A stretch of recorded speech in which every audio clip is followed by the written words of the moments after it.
Go. Good evening. My name is Councillor Malik, and I am the chair of Overview and Scrutiny Committee. I would like to welcome you all to this virtual meeting of Council Overview and Scrutiny Committee. A special welcome to the members of the public who are watching this meeting. I will be running the meeting and inviting people to speak. I will ask each member or officer to speak in turn at the appropriate stage, and everyone will have a chance. This will mean that there should be normally to be no need to people to interrupt to the ask to speak. However, if a member does have an urgent reason to interject, please do so by turning on your microphone and telling me that you wish to interject or using the chat. The exception of this will be the committee scrutiny or IT officer who may turn on their microphone to alert me to any procedure, scrutiny or IT issues that need addressing. The advocate for members of this committee and for officers who are expecting to speak will be to mute your microphone until you are asked to speak. I will also ask members always to say who they are when they make a contribution and to speak slowly and clearly for the same reason. I would like to introduce each of the members here tonight one by one. I will start. My name is Councillor Malik, and I am the chair of Overview and Scrutiny Committee. I'm also a ward councillor for Cranford Ward. Now, can I ask each member briefly to speak in this order, which is alphabetical, and can you please make sure your camera is unmute and your microphone is on for brief introduction. So to start with, Councillor Joanna Bidoff, please. Thank you, Chair. I'm Councillor Joanna Bidoff from Turnham Green Ward. And can I just say that Councillor Tack is trying to join, but his microphone isn't working. He's apparently in the meeting, so he's having to log out and log in again. Thank you. Can I ask Taru, please, can you send a link to Councillor Kiani because he's struggling to log in? Thank you. Councillor Komal Chaudhary, please, can you introduce yourself? Thank you, Chair, and good evening, everyone. My name is Komal Chaudhary, and I'm one of the ward councillors for Feltham North and one of the committee members. Thank you. Can I invite Councillor Bandana Chopra to introduce herself, please? Good evening, everyone. My name is Bandana Chopra. I'm councillor for Hounslow West Ward and member of the OSC committee. Thank you. Thank you. Thank you. Can I invite Councillor Richard Eason to introduce himself, please?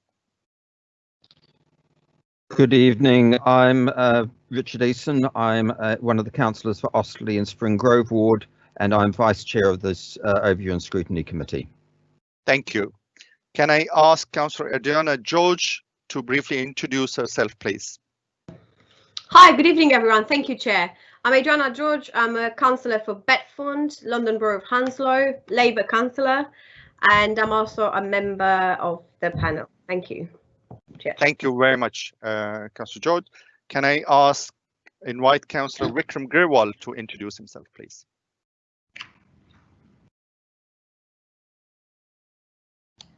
Councillor Vikram. Chair, I'm just Vikram is trying to join. I think so. He will introduce himself at the end if possible. If you can accept, please. Thank you. Cheers. Yes. I know Councillor Kiani was struggling to join in. Can I, if he's here, can I ask Councillor Afzal Kiani to introduce himself, please? Okay. We'll ask him once he joined. Can I invite Councillor Ron Mashishos to briefly introduce himself, please? Hello, Chair. Thank you for welcoming me. I'm Councillor Ron Mashiso, representing Turnham Green in Chiswick. Thank you. Can I invite Councillor Khulique to briefly introduce himself, please? You're muted, Councillor Tuck.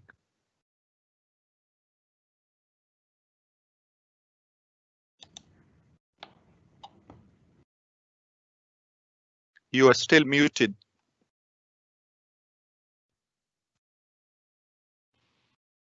I think he has a problem with the mic. The mic's not. Yeah, I'm using two devices. For some reason, I'm having technical difficulties as well. I'm Councillor Khulique, Councillor from Feltham North Ward and a member of Overview and Scrutiny Committee.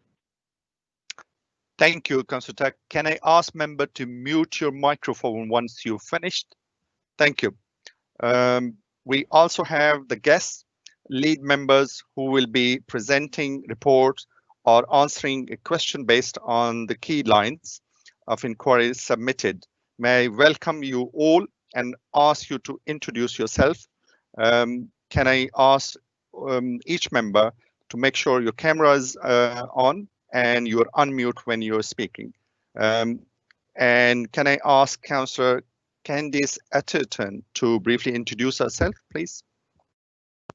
Hi, welcome everyone. My name is Candice Atherton. I'm a councillor in Hanworth Ward and I'm lead member for adult social care and health, including public health and workforce. Thank you, Councillor Atherton. Can I invite Councillor Lillybath to briefly introduce herself? Good evening all. I'm Councillor Lillybath, the Deputy Leader of the Council, and I represent the Heston West Ward. Thank you. Thank you, Councillor Bath. Can I invite Councillor Tom Bruce to introduce himself, please? Hi there, I'm Councillor Tom Bruce. I'm the Cabinet Member for Education and Children's Services, and I'm a councillor in the Hounslow South Ward. Thank you, Councillor Bruce. Can I invite Councillor Steve Curran to introduce himself, please?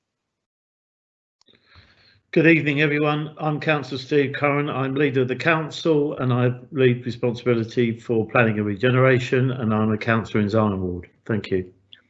Thank you, Councillor Curran. Can I invite Councillor Catherine Dunn, please introduce herself?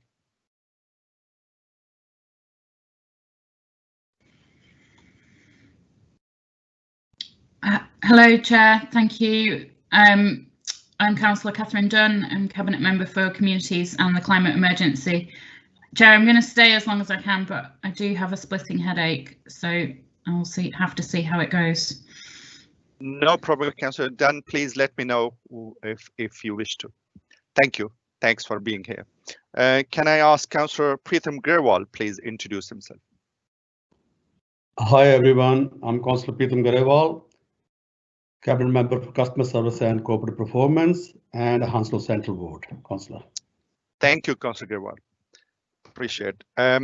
We also have officers supporting these members or scrutiny or acting in a producing role for the technical side of the meeting. I will thank them for their help but not introduce them by name. Thank you.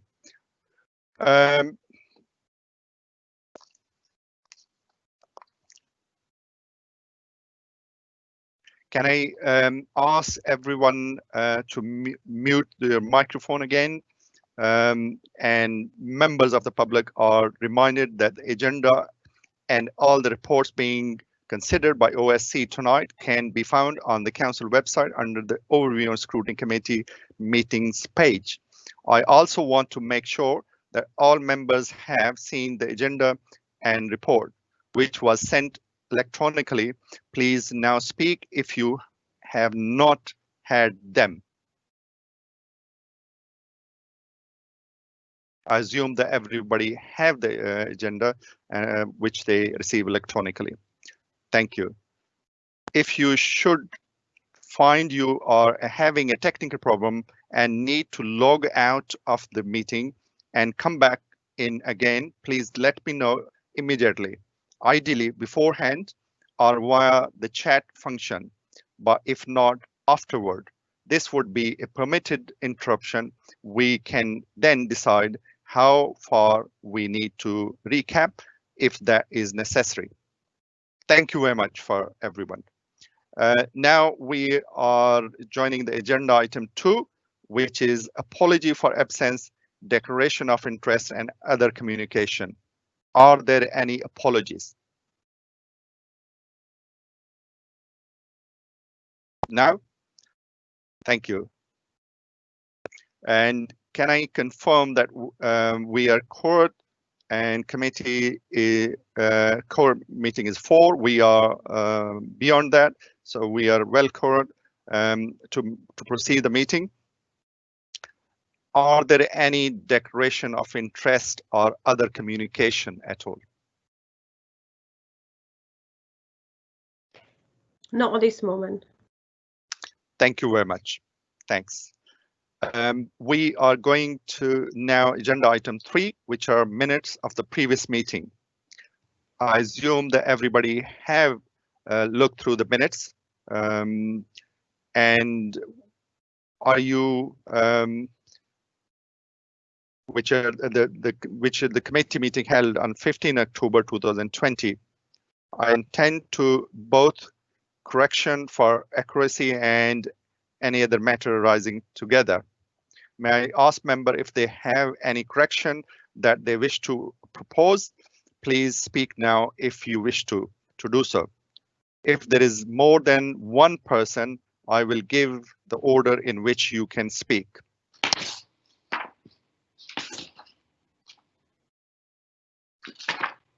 No? Chair, may I just get an update, please, if you don't mind? I'm Councillor George. Matters arising to us from the previous minutes regarding item 4 on young people's mental health. The members was asking for an update on what progress has been made on the suggestion regarding additional resources to consult and suggestion for champions and role models. Did we get an answer in regards to that? I'm sure the response from relevant officer have gone out. I'm not too sure. Can I ask Tharu or Paul to come up the answer what they may have? Yeah, and if you can share that, please, I would really appreciate it. Thank you. Thank you, Chair. It was shared with all members on the 10th of November 2020, so I can recirculate that email to everyone again. Thank you very much. May I now ask member to agree the minutes subject to any amendments? Agreed. Yes. Thank you. Agreed. Thank you, members. The minutes will be formally recorded that we have agreed the minutes as a correct record of the last meeting. Thank you. Matter arising from previous meeting, feedback on the question raised in the last meeting related to young people's work on mental health, and follow-up question on the MTFS was circulated to members on 10th November 2020, and that's probably just Tharu has clarified as well. Thank you. Agenda item number 4, which is the recovery plan. We now move on to the agenda item number 4, which is the recovery plan. I will now invite Councillor Curran, leader of the council, and Mandy Skinner to introduce the report, please. And you got 5 minutes for that, please. I won't need that long, Chair. Thank you. Thank you, Councillor Curran. So I would like to thank the committee for inviting myself and the other cabinet members to present the recovery plan and the second wave planning document. As members will be aware, this has been worked on, both documents have been worked on for some time. The recovery plan has been to cabinet and was approved. I just wanted to thank everyone who's been involved, including members of this committee and other councillors who've been involved in the workshops and in developing the recovery plan and the second wave planning process, which has been very difficult. And I think we should recognise the difficulties that everyone's faced with having to work in a very different way, in a way that I think has been certainly inspiring for me, and I know other councillors, where the communities come together right across the borough to support each other. That's been very impressive. I've been very impressed the way our officers have worked together and we've been able to support them. So I think that's something to be really proud of. We're delighted, as I say, to be here to answer your questions and get your advice on how we move forward. I'd just like to say I think the biggest challenge we're facing now is, as we approach post-recovery, is the longer term effect of the economic downturn right across the borough, the longer term health impacts on our residents, potentially more job losses. We've seen in the last day or so thousands of jobs being lost in the retail sector, and the high streets have been really badly affected. So all the things that we predicted in our initial assessments of the impact of COVID is coming to pass, unfortunately, and we're likely to see, as we move into winter, further increase in rough sleeping and homelessness, and likely to see an increase in ill health just because of the seasonal weather, and older people and people with long-term health conditions are affected more in the winter. So we've got all the usual winter pressures coming on top of COVID, but there is, as the Prime Minister said today, light at the end of the tunnel with the vaccine. Let's hope that works and it can be rolled out to as many people in the borough as soon as possible if they meet the criteria. So we wish the NHS Godspeed with ensuring that it's rolled out efficiently, and certainly this borough will do everything it can to support our health colleagues to make sure that we can deliver the vaccine to as many people as possible as soon as possible. So I would just finish by saying we've set out our stall. We know what we need to do. I think the hardest part will be how do we deliver on our commitments outlined in both of the documents, and how we not only deliver that, but how we then audit what we're doing. Is it doing what we want it to do? Is it meeting the needs of our residents and businesses? And is it meeting the long-term aspirations of our community? So, as I say, delighted to be here. Look forward to having this conversation. Thank you very much, Chair. Thank you very much, Councillor Curran. Really appreciate your presentation. Can I say thank you to your presentation? And now we're moving on to the second part of the process, which is for members to ask any question about the report. We have circulated to lead members a set of key lines of inquiry. We shall spend approximately 5 minutes on each section. Chair, could I just come in? I thought you were going to ask Mandy Skinner to come in after me. Sorry, my apology, Leader. Yes, if she wish to, please come forward, please. Apology for that. Thanks, Chair. Thanks, Leader. I will not take more than a minute just to make a couple of points. The plan does set out indeed the sort of strategic objectives. It is not the detail of every project and programme that we anticipate. It's not the detail of every intervention. That is all to come. So as Councillor Curran has said, really welcome the opportunity tonight for scrutiny members to give some views and some ideas about how those interventions might be taken forward. The second thing really is that this is a plan that sits alongside a very detailed evidence base that the Council commissioned, and indeed work with the West London Alliance, and beyond that with London and our conversations with the rest of the local government and public sector. As the Leader has indicated as well, that this is a continually changing piece. So the Council's approach to recovery is a dynamic one, and we have to continually look at the evidence base. We have to continually look at making sure that our interventions deliver. So again, as the Leader has said, just to echo, how we measure and test that delivery is working and delivering outcomes for our residents is really important. Thank you, Chair. Thank you very much, Mandy, for your contribution. Can I just explain that the topic heading, and if any OSC member have any question on the topic, that they can indicate and chat with a D in the chat box. I will allow 2 to 3 questions on each topic in order for us to cover the topics member to speak, but we will need to get through the many topics what we have indicated in this for this meeting today. So the topic number 1 is the recovery plan development process. And can I invite Councillor Eason if he may have any question on that? Yes, thank you, Chair. My first question on this is how have ward councillors been involved in the development and are involved in the ongoing governance and delivery of the recovery, the borough recovery plan? Thank you, Councillor Eason. Can I invite Councillor Curran if she wished to answer that, please? Yeah, all councillors have been involved in the development of the recovery plan, and that, well, you're all shaking your heads, but you were at the same briefings I was at, and those briefings were talking about the recovery plan and the things we were proposing. Thank you, Councillor.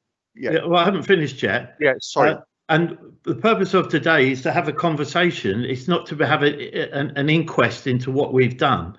So what I'd like to hear from Overview and Scrutiny members is how we can work together to implement the recommendations of the plan. Thank you, Councillor Curran. Does anybody have any supplementary or any question relevant? Councillor Biddulph raised her hand first, and then Councillor Mashisa. Thank you, Chair. Just to make the point that a briefing is not the same as a consultation, or is not the same as being involved. A briefing is a briefing, and here you are presenting to us, as you've just said, the final. So, Councillor Biddulph, can I intervene? My apology. Do you have any question to ask Councillor Curran rather than clarification? Thank you. So, how are you going to include councillors in this discussion about what should happen as part of the plan, not just implementing the plan? The plan's incredibly fast-paced. I don't know what your time frame is. It's going to worry a lot of people who are in very anxious states because of what's happened to them during the pandemic. And I'm not talking about illness necessarily, but lockdown's effect on retail, for example. How are you going to get the opinions of those who are so worried about, reassure them that you are going to take them with you, because this is all about what you are going to do, and it reads in a way that it's come what may happening like this, tough. Well, I'm just astounded that you read it like that. You've had briefings like I have. We've had councillors on the various working groups that formulated the recovery plan. It's as if you've been on another planet. I'm surprised. No, it isn't actually. Sorry. Leader, can I ask Councillor Biddulph, if you got anything to ask, please come through the chair. Let Councillor Curran finish, and please come if there is anything you want to ask further. Thank you. As I said, tonight we had to produce this plan right through the middle of the pandemic, with 22,000 people shielded. We've been involved and held our own conference on how this affects communities already. We're probably one of the furthest advanced councils in London in this, and you're just about to criticise us because what we've done. What we want to do tonight is have a conversation about how do we implement the things that we've recommended and want to do in the report. If you have a view on those things we've recommended in the report and want to implement, we'll be happy to hear it. But to suggest this report makes people worried, I think is astonishing. This report should reassure businesses. It should reassure residents that we're ahead of the game and we're thinking about the future and how we're going to deal with this post-recovery. Thank you, Councillor Curran. Thanks for your response. Councillor Mashisa, can I ask a brief question, because we've got a lot to cover today. We want to catch up as much we can, please. So please brief any question. And Councillor Biddulph, sorry, maximum 3 questions on each item. and that was allocated. And we got other things to other items to cover. Councillor Mashisha, please. Chair, I'm really sorry, Chair, but we cannot just have an answer that is we're being told something. If you want it, if the leader wants a conversation, he must allow a conversation. So far, he's just dictating how we behave in our own meeting. And Councillor Bidoff, I made my apology. I agree. Sorry, with that. my apology. I have made it clear if you got any question to ask, and that's what you need to do. Can I ask you, please, not statement, not clarification, question, and that's what we are here for. Thank you. And I asked a question, and it wasn't responded to because I'm just getting the same answers back.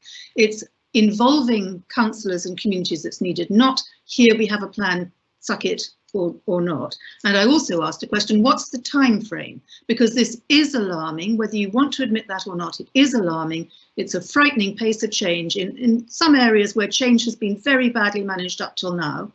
And there's time for change in that way that change is managed. So what's the time frame and how are you going to involve us? There's no involvement in some of these areas in key elements of 3 wards in your borough. Thank you. If I could come back and Chair, so I think it's a bit like Councillor Bidoff's backdrop. It's not moved and it doesn't move forward. And she was clearly referring to Monday's meeting about LTNs. So No, I think no, what we need to do is thank everyone for producing this document. Officers, don't forget this has been come out of many groups involving communities, involving many businesses.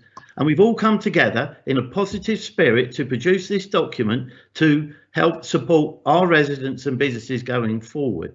So we want to engage with everyone, all the community groups, all the businesses, and we want to hear from Scrutiny how they think we might best do that. It's as simple as that. You're not being told what to do, the opposite. I'm asking this committee, how do you think we can be best placed to involve communities, the business community, individual residents and community groups to take this forward?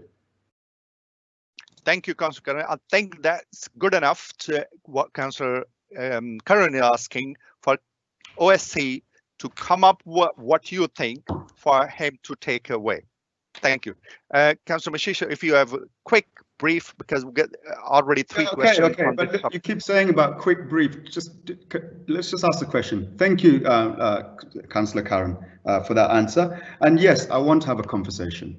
And the criticism is not criticism. We're scrutinizing. There's a big difference there.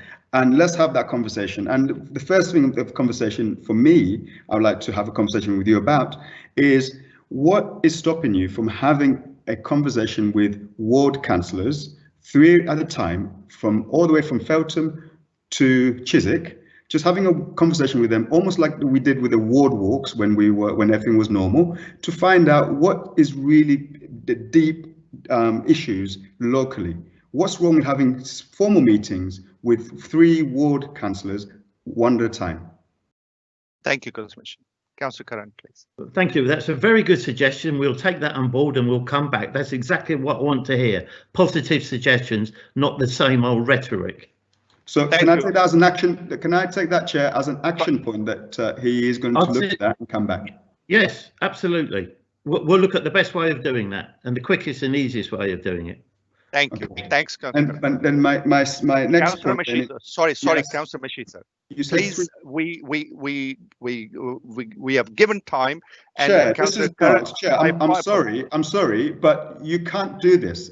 You've asked to ask a question. Now you're saying Councillor Mashisha said something. No, that's not good enough, I'm afraid. Okay. No. So, allow me to ask the question. I've just got one more question. Please let me finish. Okay. Brief, please. Thank you. Right. The second question was, you're saying you're involving businesses, and I commend you for that. But when I looked at your recovery plan, Councillor Curran, you had a list of people who were supporting you, or you were supporting this document, which included businesses all the way from Heathrow and even Isworth. You've had Councillor Lilibath on the panel, and one other, I think Councillor Shantanu. You don't have any representation on that panel from Chiswick. Can you explain that, please? Which panel are you talking about? You're talking about the board, the recovery board. It's the one that I chaired. Yes, the one. Yes. Yeah. Well, that was a strategic board to guide the rest of the panels or the rest of the groups on what they were doing, and it was to give oversight. It wasn't done on geographical areas, and we did have the Hounslow Chamber of Commerce, the Brentford Chamber of Commerce involved. We had businesses right across the piece. So the working groups were doing a lot of that engagement, but you've already the recovery board was a strategic board giving an overview of how we take things forward to make sure we didn't miss any tricks. So it wasn't done on. I don't know what Chiswick's got to do with it. Yeah, well, it just seems they had every other member from the west of the borough, but nothing. I mean, would you think that would help to have representation on both sides, not just in politics, but in business as well? Well, maybe a doctor, maybe a GP from Chiswick. We had health representation on the board. No, the CCG is the health representative. I don't know if I could ask Mandy Skinner just to come in, Chair, to give a bit more meat on the bone to that. Thank you. Yeah, so the chair of the CCG, who also happens to be a GP, was on the board. And as the leader has said, the business representation was meant to be indeed for the whole borough. That board was a strategic board. And as we move forward, absolutely coming back to your point, Councillor Mashito, about the ward walks, very happy that we do that. This really is about getting to the next level now. As I said in the introduction, the plan itself, it's an overarching strategic vision for the future that is meant to give support to business, to residents, in terms of that we're moving. We've recognised the issues here. We've got that strong evidence base, which actually has resonated with the rest of the local government, with the public sector, indeed government, that we've taken early action to understand what could be the issues in the borough. But the next move down in terms of getting those programmes together, very happy that we do the ward meetings. We can take that on board. Thank you, Mandy. Councillor Mashito, are you okay with it? Thank you, Chair. Thank you. Thanks. Next agenda item is the recovery plan delivery. Can I invite Councillor Eason to ask any question, please? Thank you, Chair.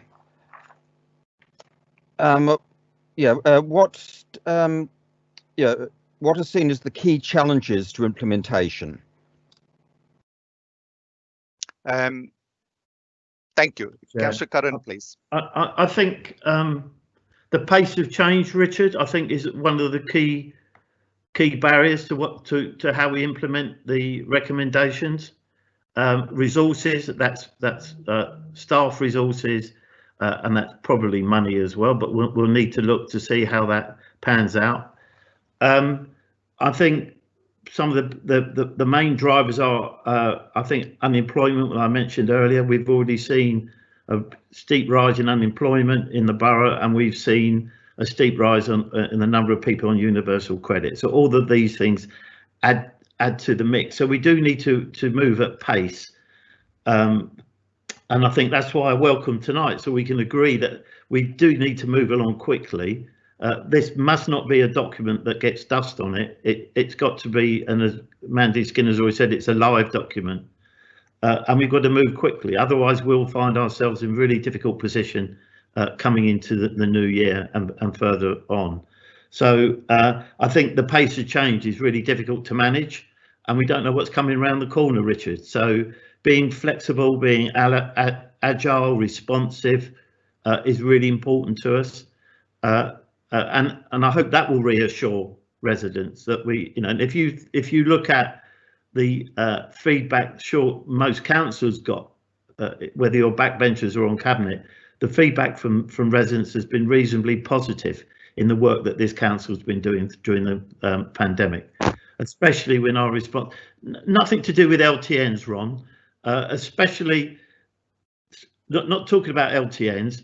But especially around the support the hub gave to the 22,000 people. That's been very positively received. And in fact, it's been so well received that Mandy and the team have kept a version of the hub going all the way through. And that's been, I think, a real sea change in how we interact with our communities, especially individuals. Sometimes we tend to focus a lot around groups, but there's lots of individuals out there that want to engage as well. So I think that pace of change is the thing that it can be very challenging for us, difficult for us, Richard, because we're like a council's like an oil tanker, isn't it? It takes a long-term time to stop and turn round. So being agile is really important to us. Thank you. Thank you, Councillor Curran. Mandy, do you want to say anything, or shall we move forward? I would just say one thing, and Councillor Curran's touched upon it. We have the highest number of clinically extremely vulnerable residents in the borough at 22,000.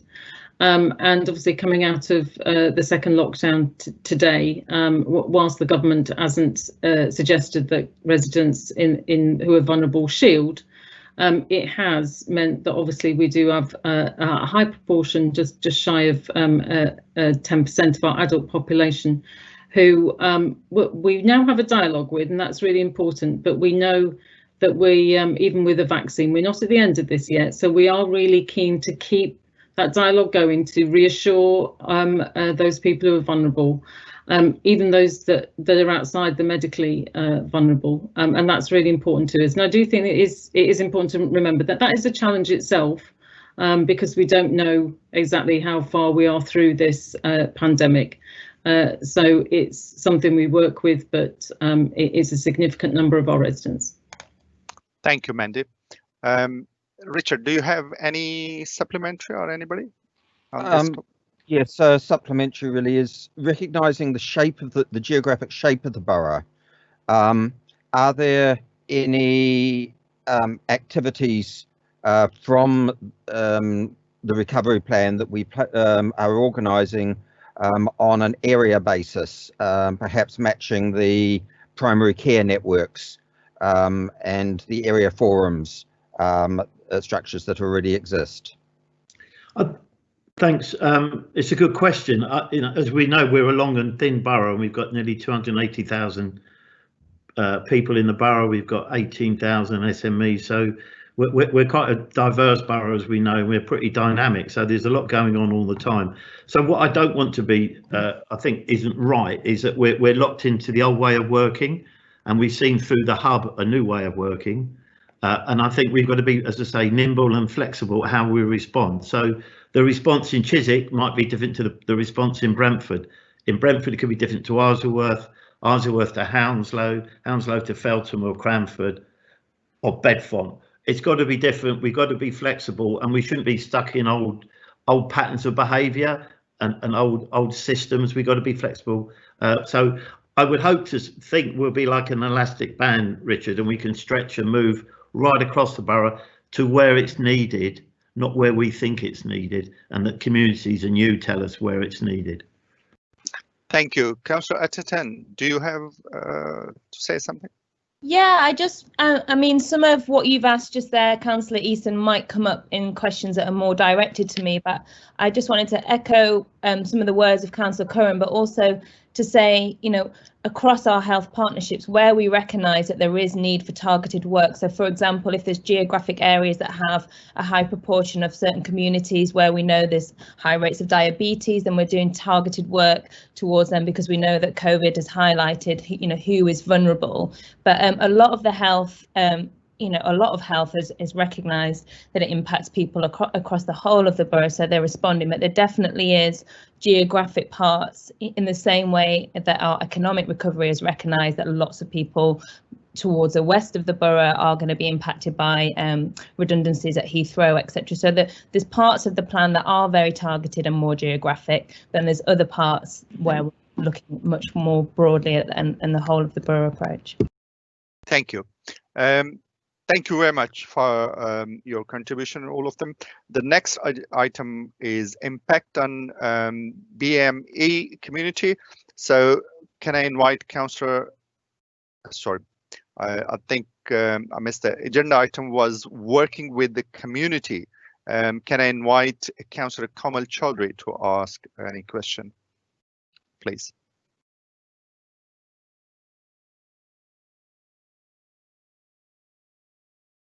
Councillor Chaudhry. Thank you. I don't think my video is working that well, so I'm just gonna.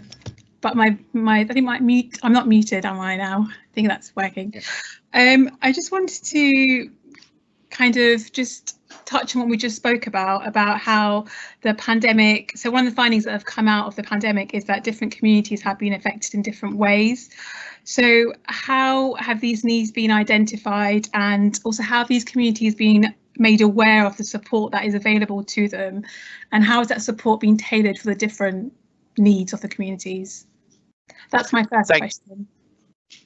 Thank you. Thank you, Councillor Chaudhry. Can I invite Councillor Dunn, or if she's here, please respond to the question. Yes. Sorry, I was just waiting for my video to come on. Yes, no, really good question, and it does tie into the previous question that was asked really as well, about how we can reach out to different parts of the community, different areas of the borough. Do things need to be done differently? And of course the answer is very much yes. So through the work that we did looked at on the Community Recovery Board, hopefully members are aware of this, because I did arrange for this to be covered in one of the briefings, and also it has been discussed at area forums around the work. Well, the work that was done in how we engage with our communities, and then the second piece of work, which was specifically looking at the organised voluntary sector, but some of it much organised in a much looser way than others, and that was one of the first lessons we realised during the pandemic itself, was that whilst we do have very good and strong relationships with established organisations in the borough, it emerged that there were lots of other groups that either came into fruition during the pandemic in response to people's needs, like the mutual aid groups, or other looser community groups and voluntary sector groups that we hadn't been aware of before. So we are, through that work that we did then, we were able to start building those relationships, but we need to capitalise on that and keep going and making sure that we're not missing anyone out. So the Community Partnerships Unit is very good at forming these links, and has many links already into different parts of the community, whether those are organised groups or not so organised groups. But there's still a lot of work to be done, and especially, hopefully, the more we're able to get out and about, the more we can get into, actually going to meet people where they are, to talk about what their needs are. In the meantime, obviously, we've been somewhat restricted through having to do things digitally and so on, but there were communications that went out by letter to inform people, as we know that not everyone is able to get online, and then where there were groups that already had links into particular sections of the community, then we put links out through them as well. As you'll know, we launched the Community Champions scheme, and particularly recruited people in particular to actually get out messaging about coronavirus and how people can protect themselves and what support was available. And I think that's a model that we'd hope to continue as well, to get out specific messages, and not only get out messages, but also be able to have those conversations and find out what people's needs are as well. Thank you, Councillor Dunn. Councillor Chaudhry, do you have any supplementary, or shall we move forward?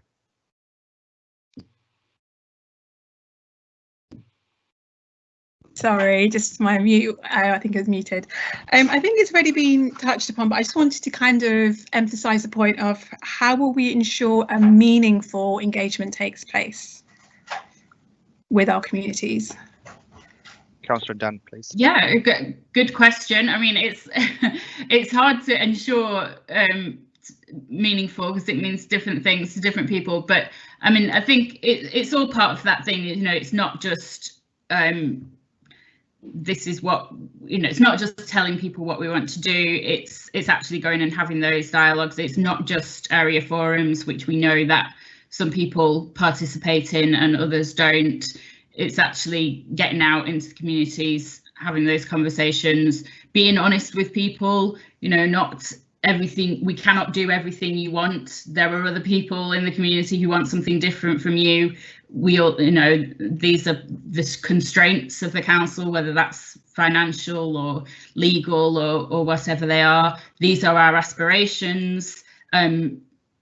Talk to us about how we can work forward and move on those together. So it's very much a matter of having conversations. I do think we need to move away from this idea that we, you know, that we put out a consultation online and people respond and then we weigh up those for and against, because, you know, that's not a conversation. Thank you, Councillor Dunn.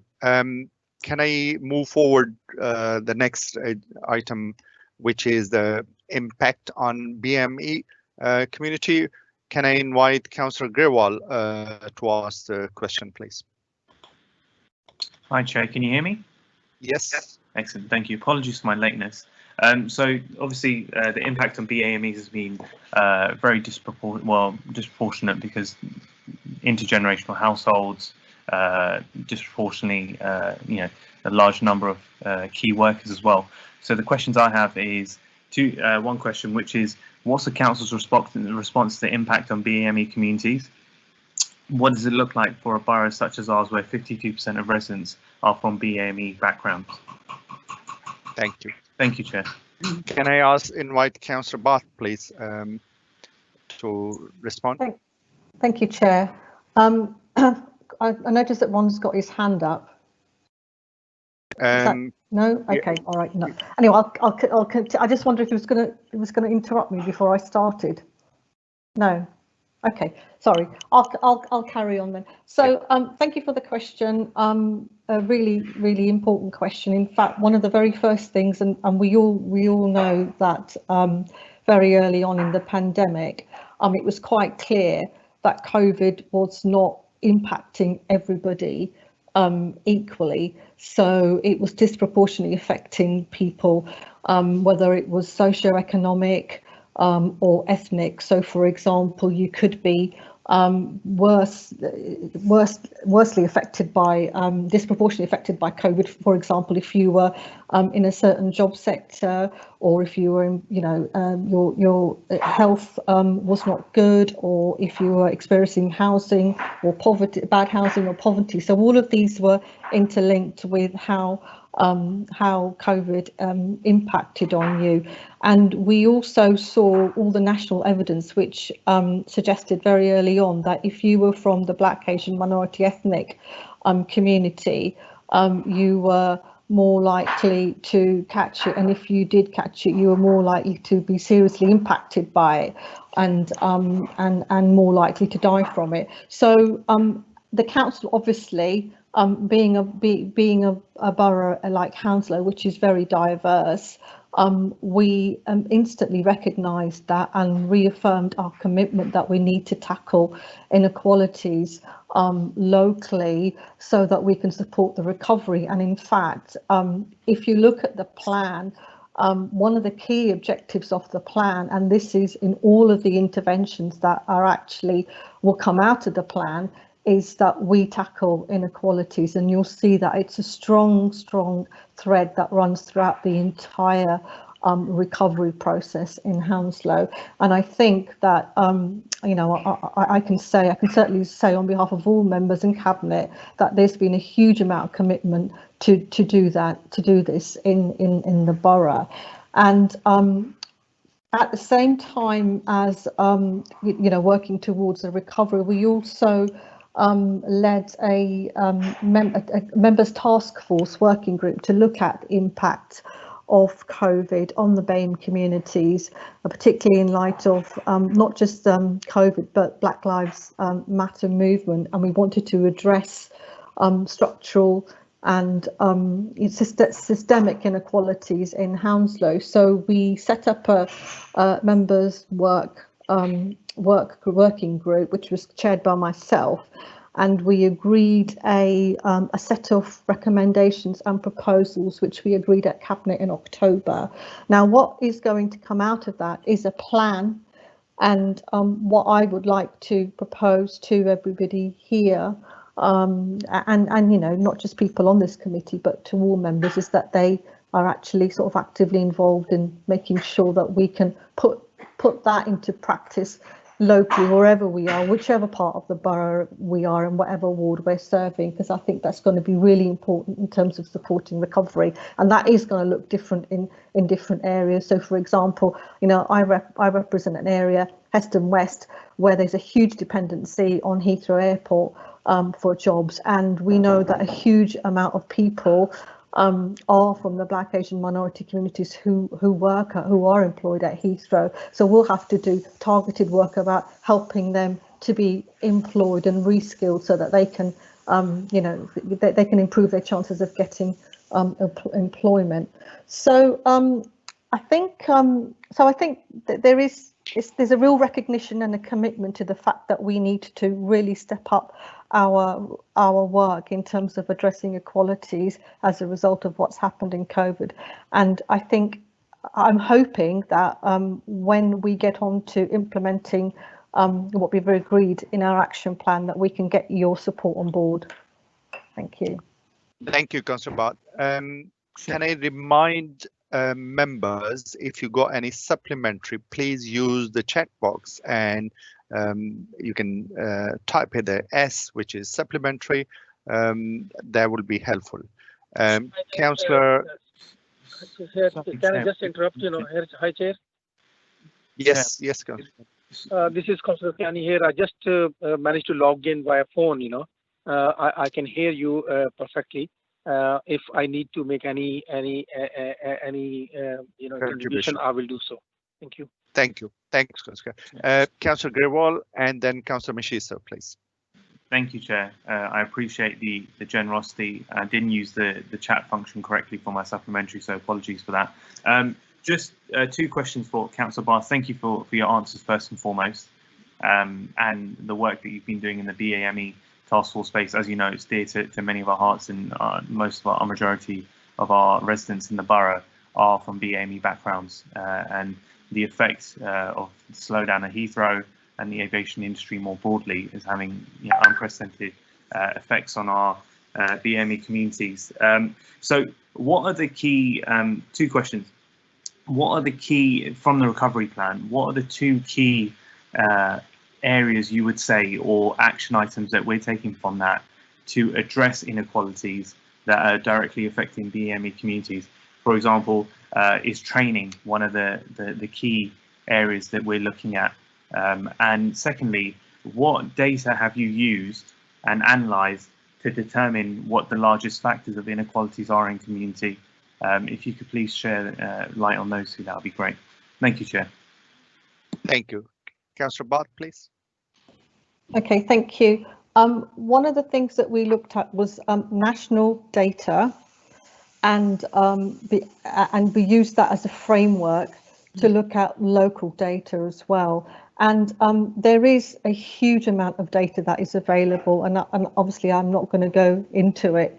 But so, for example, we know from local data that diabetes is a big problem in the Black and Asian minority ethnic communities, and we know that we need to target that because early on, all the reports around COVID seem to suggest that you were more predisposed to getting COVID badly if you had diabetes, and it was the same with obesity. So I can't give you detailed information about the work that's happening, because whilst we talk and we plan in terms of how we're going to deliver all this, there is an awful lot of work that takes place quite silently in the background anyway. So, for example, I know that the CCG have already started doing work around preventative work around diabetes and obesity, and I know they've started targeting that a little bit more. It's not particularly my area, so Councillor Atherton might be able to give you more information about that.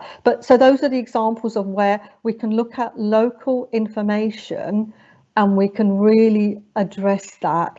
So, for example, you know, diabetes, obesity, and there's a whole there's a whole lot of areas that we could really focus on and prioritize.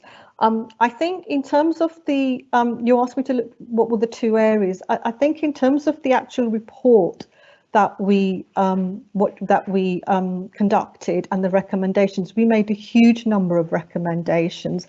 And you're right, it's not possible to prioritize all of those. And one of the things that I would be quite keen to do is actually to have your input, members' input, in terms of what you think we should prioritize. Obviously, there will be, you know, we have our targets in terms of how we prioritize health inequalities, but in terms of other areas, it would be really interesting to hear from you how we should prioritize. So I'd be happy to kind of to listen to what you and other members have got to say, and I will be proposing that we have a sort of working group that looks at all of the recommendations, and then we perhaps together we can collectively decide which ones we need to prioritise, because it may be different things that you want to do in your wards and areas as well. I hope that answers your question. Yeah. Thank you, Councillor Barth. Councillor Mashiso, please. Thank you. I think Councillor Barth has nightmares about me whenever I look at the screen. But I just want to commend you for good work. Sorry about that. I thought you were waving at me or something. Sorry. No, maybe no, I've got maybe my yeah. No, I've never had a problem with you, Councillor Barth. You've always been kind to me. So just going on to what you've said about, first of all, the work that you've done with some of the key areas that Councillor states and the improvement works you've done there. I think that's commendable, and I think that should be pushed alongside this recovery plan, because we need to improve those areas, and they're across the whole borough. It's not just in one part, they're everywhere. And I think the work that you and your team are doing are good, and I think that should be included and should be carried forward. But you've said about you know, different boroughs are different, different areas of the borough are very different to each other. So if you are going to do this properly, the whole theme so far today has been about involving all the wards. And I think, don't you think that it will be mature for this cabinet to have some aspects of the work being cross-party? Or do you think that Labour knows best? Who do you want me to answer that? Probably. I'll come in if I can. Yes, Councillor Curran, if you wish to. Oh, well, the simple answer, of course, Labour is best. That's why we got elected every year since 2010. So the answer's in the votes, isn't it? But on a serious note, I mean, part of cross-party working is the Overall Scrutiny Committee. I mean, I chaired it when I first became a councillor in 2010. So I do recognise the importance and the value that this committee brings to the council. So it's vital, and this is cross-party working. You know, you've already come up with a suggestion that we're going to take on board and probably support. It might not be down to just one ward at a time. It could be two wards together, just to think of the logistics of it. But certainly we're going to take that forward. So for me, this is cross-party working at its best. Joanna's shaking her head. Joanna, you have to get used to being in opposition. Some of your fellow councillors have got used to it. I've never been. I'm not sorry, Chair. Responding. I've never been in opposition, so I can't say what it's like. I have to rely on the Tories to tell me. So, but absolutely, we're committed to. Chair, my question was directed at Councillor Lillibath. I don't know.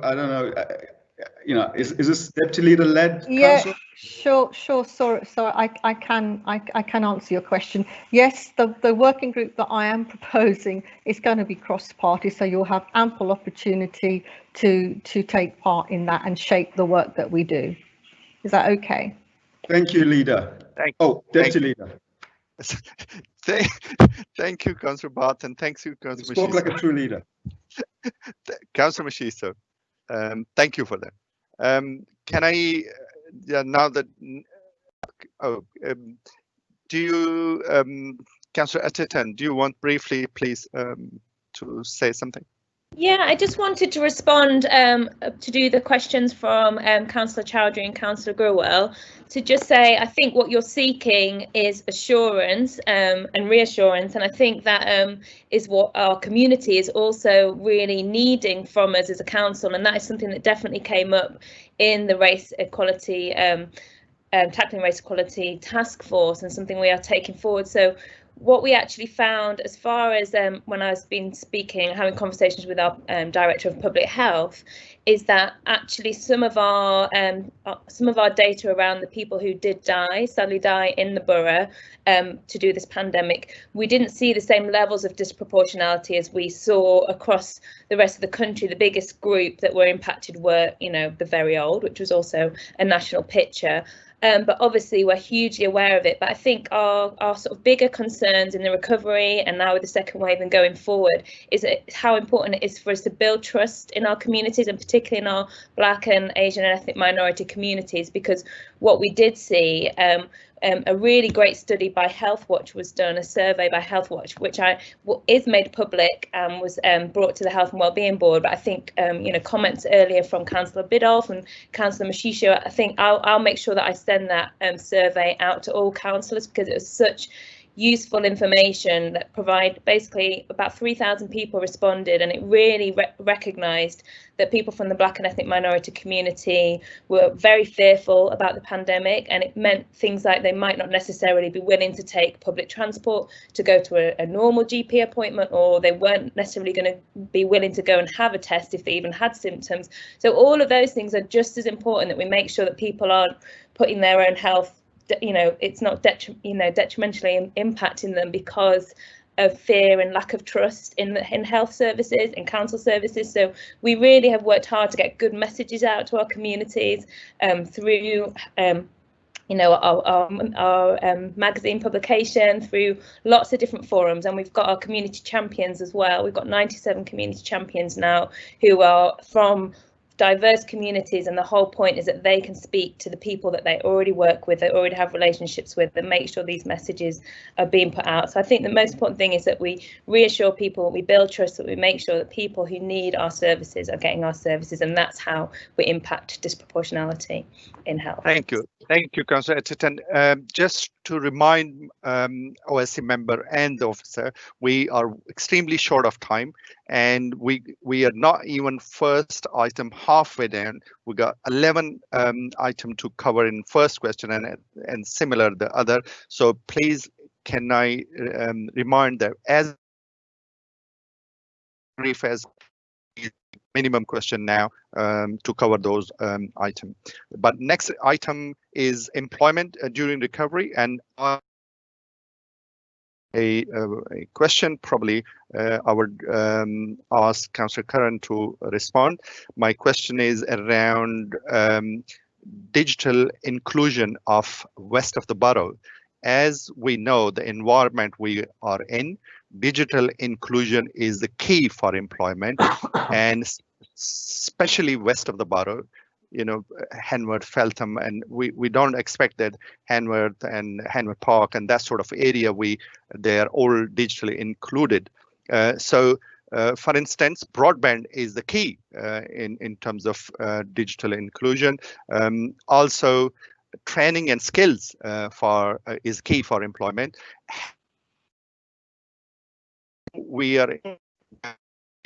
For instance, are we in any negotiation or talking to broadband network supplier or skill and training? How we ensure that west of the borough they are fully supported for that, to ensure that they got all accessibility for employment while they are most of the people they are at home. Councillor Curran, please. Thank you, Chair. I think you've picked up a really good point here. It's clear that through the pandemic we've identified that lots of people where we would assume it was older people were digitally excluded from engaging with the council and other public bodies and their communities. What it's identified that there's a whole range of people who've been excluded. That's because of their economic situation in many cases and their social situation. So we know that the government initially promised thousands of computers, laptops. That didn't quite work out, but what it identified, there are many families with young children where they've only got one phone for the whole family. They haven't got a laptop, they haven't got an iPad. So you pick up on a very good point. We need to ensure not only do we have the right hardware for people to use, but especially young people and the elderly, we've got to create an environment that's cost effective for them. So there are many schemes out there on the market, and all of the big players are committed to improving connectivity for those minority groups. I think we need to work with it. There's no silver bullet on this one at the moment. I know TfL are doing a lot of work with the big providers about how they can run cables through their underground networks to make it easier and then that fans out to the communities around those underground stations and overground stations. So there's a lot of work going on, but there isn't a magic answer to that at the moment, other than that we know there is a problem. We've identified the problem, and I think the task force job will be to say, how do we support those people we've identified who are in need of IT support and digital inclusion. So it's not, I mean, for me, it was a surprise that there's so many families that don't have any connection at all, and that's a gap we've got to plug. I think around skills, we've seen with the demise of the jobs at the airport how there is a skills gap, and we've had a whole cohort of young people come onto the market earlier on in the year who've left college, university, or just left school. I mean, Tom, I'm sure, will talk a bit more about that in a moment. I sit on I chair the West London Alliance Jobs and Skills Board, and I sit on Sadiq Khan's board for London for Skills and Jobs. And all of the boroughs have identified is that there's a huge skills gap out there, and a lot of that is around digital inclusion. So it's a priority for the mayor. I know it's a priority for the government for this inclusion. It's how we deal with that locally and support people. So skills, as I say, around the airport, we've got a skills escalator which was piloted a couple of years ago, very successful. That's now been expanded. We're working really closely with the higher education bodies like universities and FE colleges and with schools to try and improve the skill set.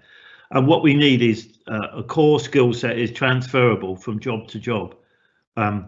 And there's a lot of work going on about that at the moment to make people employable.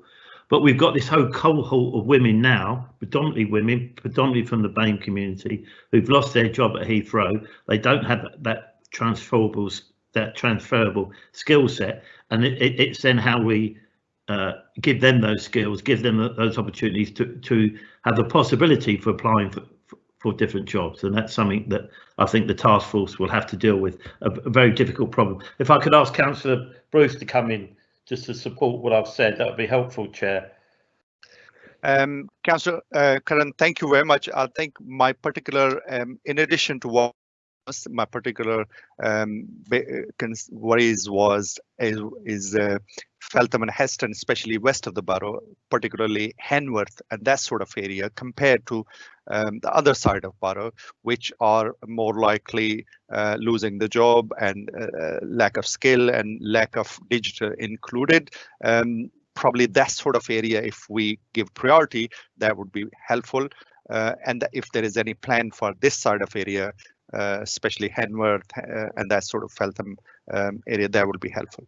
Well, before Tom comes in, just to say that I think, as we said earlier, we need to be flexible and nimble, and we need to do, whether it's health or is it social exclusion, whether it's digital exclusion, we need to target the areas which are affected the most. So certainly it would follow geographically that the most jobs have been lost around the airport area. So that's where we would target our resources. Absolutely. Thank you. Thank you, Councillor Curran. Councillor Bruce, please, if you want to add something. Yeah, thank you, Chair. Yeah, I'll try and be quick. I know that's the theme of this evening. I know we've got a lot to get through. I was chairing the Adult Education Governance Board last week, and this is one of the things that came up as part of that. There were some very pleasing figures about what we've been able to do in Hounslow about our lifelong learning, that obviously a lot of our provision was in person prior to March, or prior to the beginning of the pandemic. they have managed to reskill themselves, the team, and get a lot of that, all of it, online, and have been rolling that out. Now, while we haven't had the same numbers coming back in because of the very things that Councillor Curran has been talking about, in some families, the lack of connectivity, it's been pleasing to see that they've been able to get back on and reconnect with their lifelong learning. I mean, we have a member of the public who is part of the lifelong learning provision, who uses it, who was extremely complimentary about the things that she's been able to do as part of this, and her connection with other people has continued. One of the things she was really concerned about was that. So that's been fantastic that we've been able to do that. And again, about your question about Feltham and Heston as opposed to Brentford and Isleworth, I mean, and Chiswick and Hanworth, the need, the figures are showing the need is spread right across the borough. So I absolutely know why you're asking, and agree with you that there is likely, because of the airport, to be the need in the west, but the need is everywhere, and where people are accessing from is spread right across, and interestingly quite focused in the centre of the borough, actually. So something that we need to look at is how we are going to get people, you know, connected that need to be, how we can improve that, how we can reskill and upskill those people, which is beginning to happen through our Learn Hounslow provision. Hopefully everyone's seen the signs, the posters, and had the postcards through their door, and please share that widely. Just a little plug from me. Thank you, Chair. Thank you very much, Councillor Bruce and Councillor Curran. Appreciate Chair, it. can I ask one question here? Who's that? This is Councillor Chiani here, sorry. Yes, please. Just I was going to ask that, you know, for the leader, that is there any possibility of providing free internet to the people who cannot afford to have one during this pandemic? Or Councillor Curran or Councillor Bruce, anybody wish to answer? Yeah, on that, we are looking at connectivity which could be free on our council estates. We're certainly looking at that, and I don't want to overpromise. So the answer is I don't know, because of the cost and how we would do it. But that's certainly something we can come back to overview and scrutiny with the answer. And in fact, we don't need to wait to the next committee. We'll come back to you and answer before then. Thank you. Thank you, Councillor Curran. Can I just jump? Sorry, Chair. Can I just jump yes. in? We have, as part of very small amount, as part of the Learn Hounslow offer, we have recognised that some people weren't able to get back in back into the Learn Hounslow and their adult education because of their lack of connectivity, and so we were able to secure, and I can't remember off the top of my head, I'm afraid, exactly where from, but some dongles that provided these families, a very small number of families, I have to stress here, with some connectivity. So we're looking at how we can get more of that, and whether that can be something that maybe businesses or you know, the wider community can support. So that there has been some very small action on that, and that is continued to be looking at. That's something like we were talking about last week at the governing board as well. So promising start, but a long way to go. Thank you, Councillor Bruce.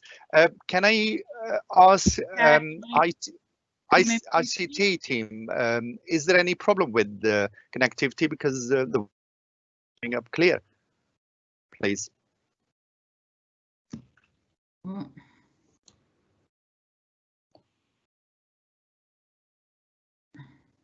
Hello. Sorry. Is it just me, or probably there's voices? I think it's you, Chair. Chair, we couldn't hear Sorry? at some point. We couldn't hear. I think so. It's your connection. I think your connection, Chair. It's never the chair's connection. This man has got the perfect internet supply, he tells me. He might be able to supply everyone else then. Yeah. Can everybody hearing me? Yeah, we can now. We can. Oh, thank you. Could I come in briefly on this item? Sorry, Councillor Dunn, we are really short of time. If you have no brief, problem. Thank you. I appreciate that. I'm sure we can send out information to members instead. So the next item is vulnerable children. Can I invite?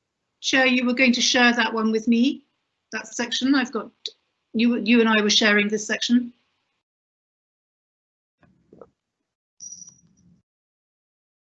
Sorry.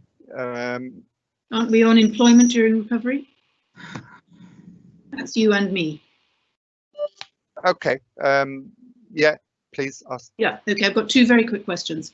One is that on the recovery board, there's no representation for retail and small businesses, people who work above retail shops. And it is, although you've got as an independent expert the West London business, retailers tend not to belong to trade associations. So would you consider having a rep from the retail sector on the recovery board and another in the independent experts? And secondly, Mandy talked a lot about evidence base. I wondered what evidence there was from the retail and small business sector about what they need in the recovery, because there's not anything that I can see that is directed at them. And I'm thinking about our 4 retail areas, not just the one that I represent part of, but 4. You've focused in the report on improving Brentford and Hounslow town centres, but you haven't included Feltham and Chiswick. Chair, could I come in just on that point about including retailers? We've engaged with Brentford Chamber of Commerce and Hounslow Chamber of Commerce. As I said, they've got over 18,000 members, and I can assure you they've got hundreds of members who are in the retail business. So we've been working very closely with them. So can I just add, my question was, could you add one of them to the recovery board? Could you have retail representation on the recovery board? As I said, we've already got, I understand the question. They're not on the recovery board. What I've given you is the answer, which is that we're dealing with the Hounslow Chamber of Commerce has got over 18,000 members, and many hundreds of those will be in the retail sector, and that's who we're dealing with. So your answer then is no, because I asked you if you would include them in the recovery board. They're already included, Jana. You're not listening to the answer. It's not on the page in here, in which case your paper is out of date. I'm looking. It's not out of date. It's not out of date.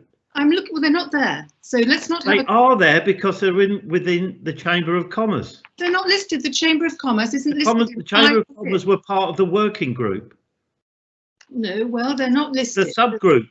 Rather than being petulant, Steve, rather than being petulant, could you just explain, because your report doesn't mention them? That's all I'm saying. And Chair, I'm not being petulant. I don't need to be. Or what I'm doing is giving the answer. If Joanna Bidoff doesn't want to accept it, that's up to her. As I said, we're dealing with an organisation that's got over 18,000 members. We work with them at all levels within the organisation, within the council, and we're very proud of that relationship. I'll certainly take it up with the both Chamber of Commerce to ensure that we've got enough retail representation on the various working groups. Thank you. So my question was specific. You didn't give an answer to the question until right at the end when you were pushed. And the second issue was. Chair, I don't need comments after I've given the answer. I wasn't pushed by anyone, and I don't push anyone. And I would like to remind you whose meeting this is. It's definitely not yours. It's overview and scrutiny. It's not yours. Cabinet. You don't need to be rude.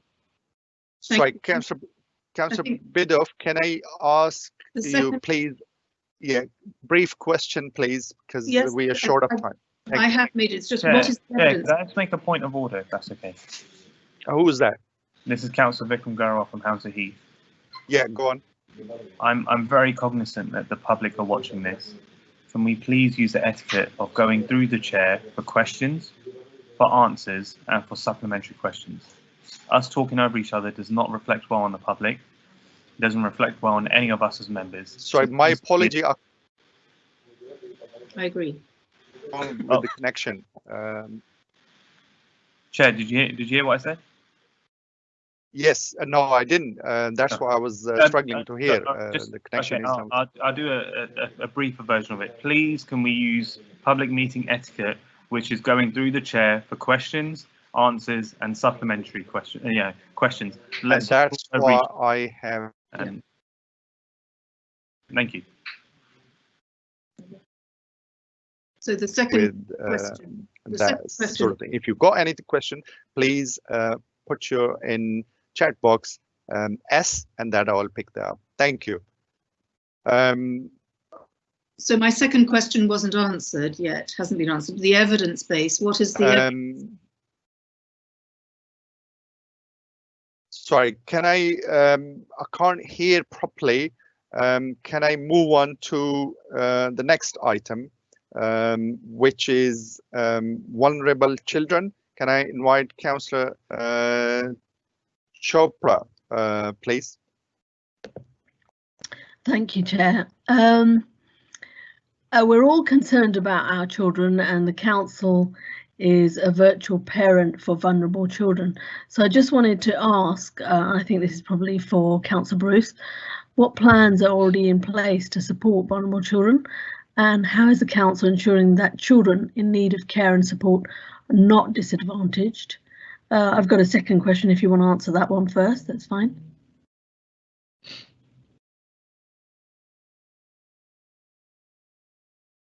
Okay, shall I go ahead, Chair?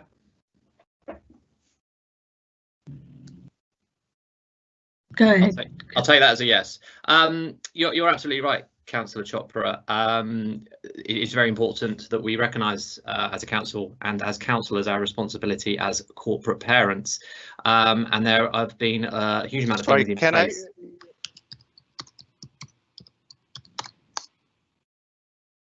Can you hear us, Councillor Malik? I think he's frozen sometimes. Yeah. I was going to say, I think he's having connection problems. Carry on, Councillor Bruce. I shall, Councillor Chopra, thank you. Where was I? We're all corporate parents, and there have been a lot of things in place over the lockdowns and the pandemic, and they continue to be. Our virtual college is a particular starting point for this. Ron sits on the virtual college board with me, and a very helpful member and fantastic member he is. Part of our cross-party working, Ron, as well, which I hope you note there. Who they have responsibility, and we have responsibility for the education of the looked after population. And I can tell you that the attendance has been in the mid-90s for those young people in their schools, not just in Hounslow, but the children that we have responsibility for right across the country. So that is a fantastic start, having them in school. But a part of our work with those looked after children is making sure that they are supported with social workers, and the social workers are in contact continuously with them and have been over the period of the lockdown. Our contact rates have been some of the highest locally, and have been well above the national standards that from the figures that the DfE have provided. We've also been supporting our children with special educational needs and disability, making sure they've been in school. That's been very challenging, particularly for young people in special schools and those who have to get transport relatively far from their household. But we have maintained their attendance in school, and we have supported them maintaining their attendance in school. So that's been very pleasing from that point of view. We've got a named social worker allocated to each school who is virtually meeting with the head or the designated safeguarding lead in those schools weekly, just as a touch point to make sure that there's no escalation among any cases or any new cases that might be coming through that they need to know about urgently. And we're also putting in additional support to the team, or the person actually at the moment that looks after the elective home education. We've had a sharp increase. It's one of my major concerns actually this term, a sharp increase in elective home education. Not that in and of itself elective home education is a bad thing, but that the numbers increasing at the rate that they are, particularly considering the situation we're in, it's very important we know exactly where those children are, what they're doing, what education they're getting, in order to support them the best that we can. Talking about going back to the cross-party working as well, Ron sits on, as I said, the virtual college, but also there's Adriana, you sit with Ron and myself on corporate parenting. And this corporate parenting panel is the direct communication we have with our with our looked after young people, and it's really important that that we continue to support them and work with them in that environment, and that that we are not alone in that responsibility, that as Councillor Chopra says, and I'm glad she said it herself, that we are all as councillors corporate parents for our young people. I hope that's enough. There's more I could say if you would like, but I hope that's enough, Councillor Chopra. Thank you, Councillor Bruce. Is Councillor Malik back on the call yet? I have a second question, if I could start that, please. Yes, go ahead now, Councillor Chopra. Okay, Councillor, how are the funding for free school meals during holidays allocated, and how will we continue to support these children in the future? Okay, the funding over the half term was funded from the money that we received from government for the COVID. It cost us £250,000 to do that, and a lot of legwork there was too. So I couldn't even begin to tot up the amount of hours it took officers organising that very last minute. Unfortunately, it took a long time for the government to step in. But pleased to say that eventually they have, in some roundabout way, and money is being provided through. It's called the COVID Winter Grant Scheme. We haven't yet got our full allocation or any of the allocation of that yet, but I'm told that will be coming at some point soon to support the children on free school meals for Christmas, half term, and Easter, I believe, and hopefully with continued lobbying from us all and perhaps Marcus Rashford, that will continue well into the future as well. Great. Thank you, Councillor Bruce. Now, if we could move on to number 7 on the list, education, and if I'd invite Councillor Mashisho to ask the first question. Thank you, Councillor Bruce, anyway. Okay, thank you, Councillor Bruce. Thank you, Councillor Chopra. Let me just get to the question. I'm sure Councillor Bruce has already seen it. First of all, can you hear me? Yes. Perfect. Yes, I think you're doing a brilliant job. Apart from the Marcus Rashford coattailing, I think you're doing brilliant there. Apart from that, but how are we tackling learning loss and the future impact on education attainment as a group? I know you've this is something that you are taking very seriously, but and here's a chance for us to sort of figure out how we're going to do that. So the learning loss and the future impact on education. Yeah, absolutely. It is a great concern that there were, 6 months worth of lost learning for a lot of young people. Fortunately, many of our schools were in a good place digitally and were able to get set up quite quickly and had some, or in some cases quite a lot, of online learning provision for the young people. But it's not the same as being in school, and it was brilliant that we were able to open all our schools at the beginning of September, that the vast majority of young people were able to come back into school, did come back into school.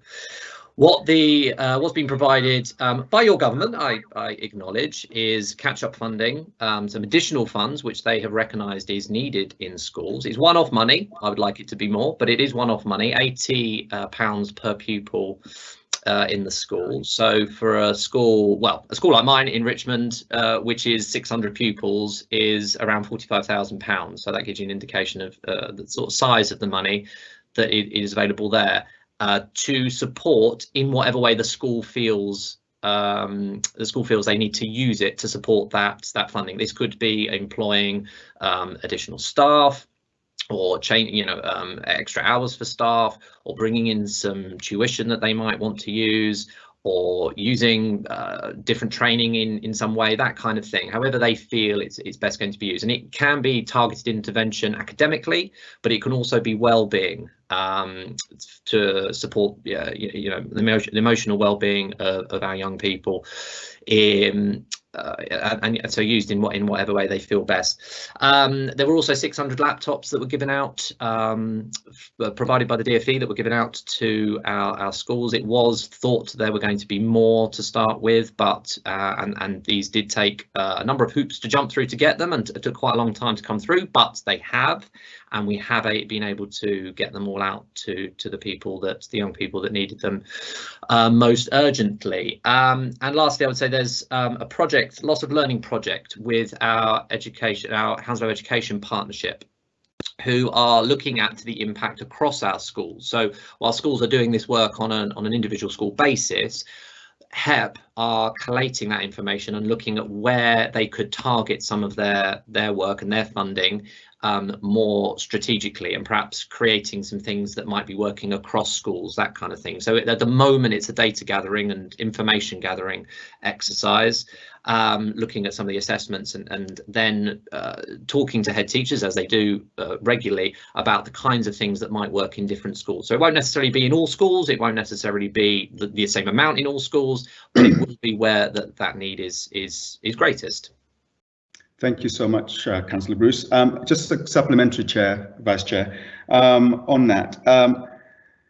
We've got some already in our community as some supportive mechanisms that we could start using more, and one of those would be the supplementary education. One based in Chiswick called the Rian Development, and I know there's one on Hounslow on Staines Road, more targeted towards the Muslim community and so on, because the BAME community is struggling, not only health-wise, but also it will be struggling in terms of the catch-up here.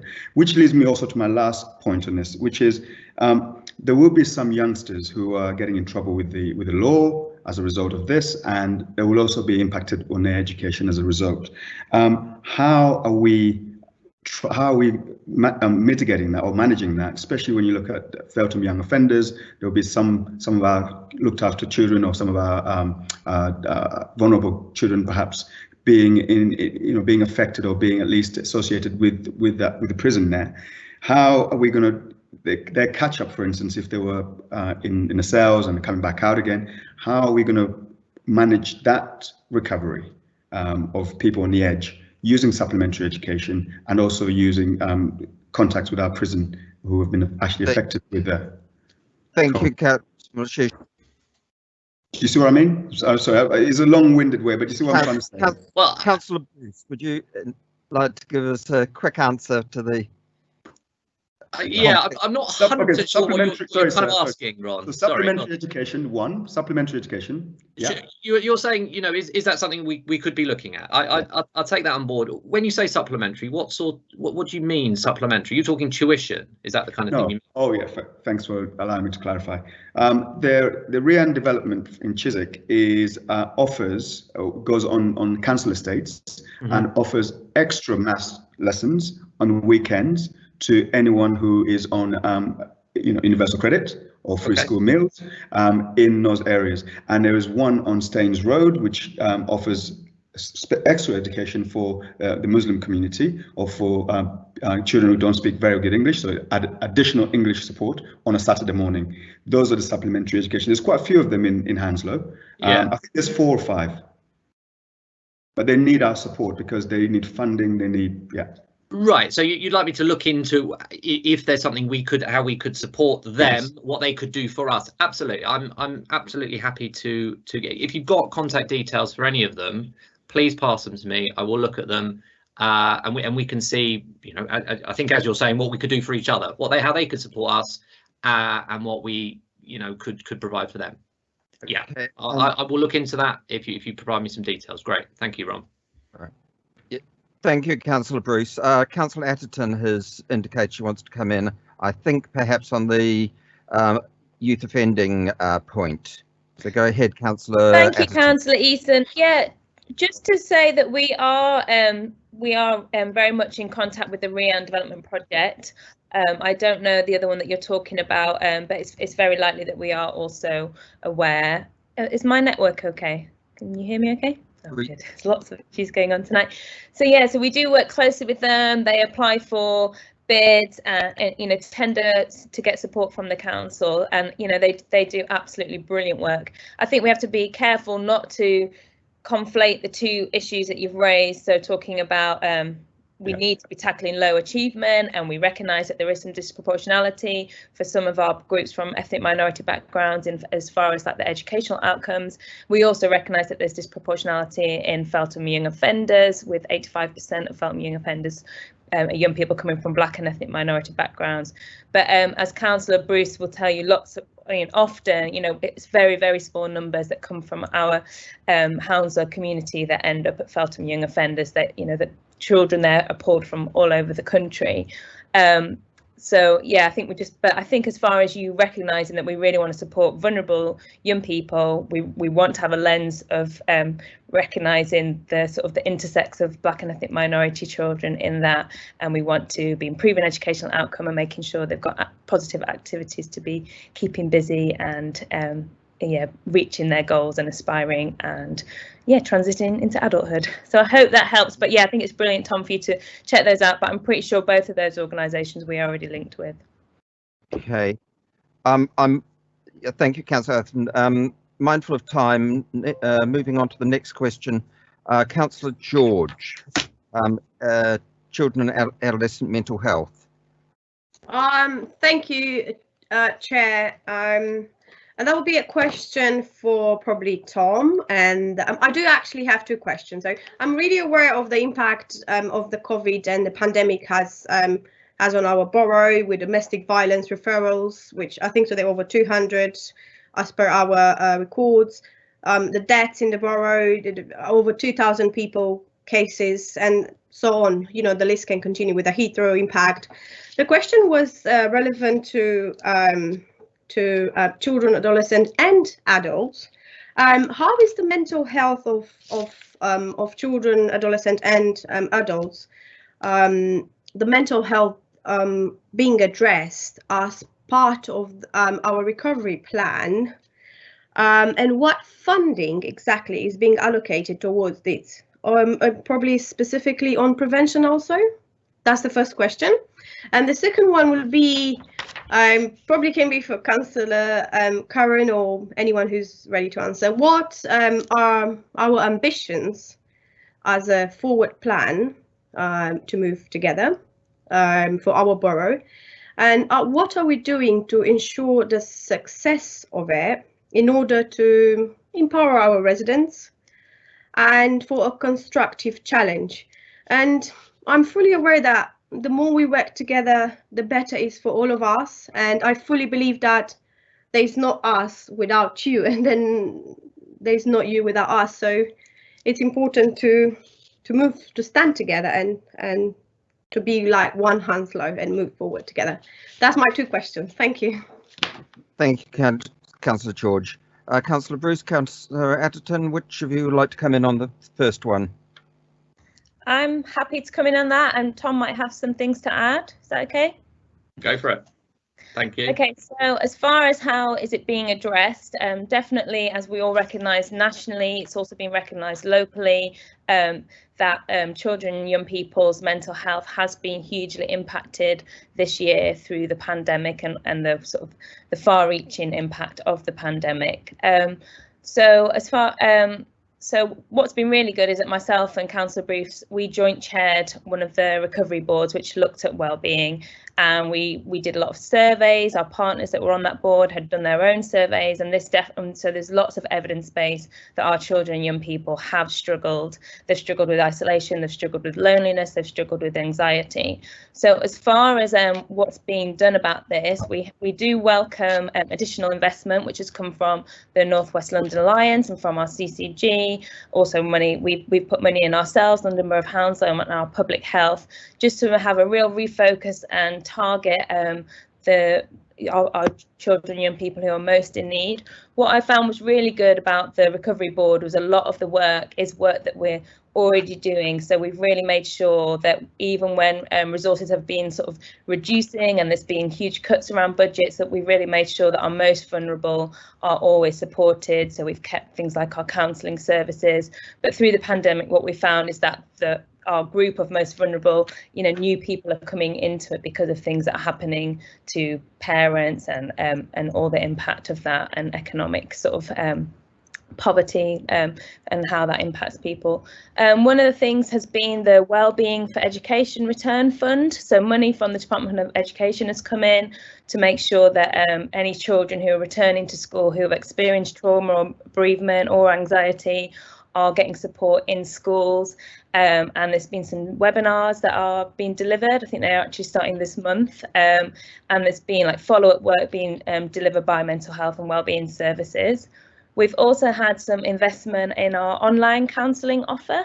So the CCG has invested 3 years money for online counselling for children and young people, and that's for age 11 to 25. As far as our we've got a winter transformation fund, and that comes that money comes, and we've got £142,000, and that is going to be really directed towards our high risk young people presenting who have got having crisis, so they're turning up at A&Es, emergency departments, or there's a greater demand now. What we've seen is that there's a great demand for children in crisis, so they need tier 4, it's called, support. And some of that means going into residential, but they're really looking at can they provide tier 4 support within the home because of all the issues that COVID has presented, so that children can stay at home but get the really important therapeutic and medical care that they need in their homes. And we've also got thriving communities, so lots of people have been able to bid who want to work with children and young people around wellbeing, and they can put projects together to support people in need, and this includes our youth counselling service, who's also benefited from that. I just want to give a few more examples.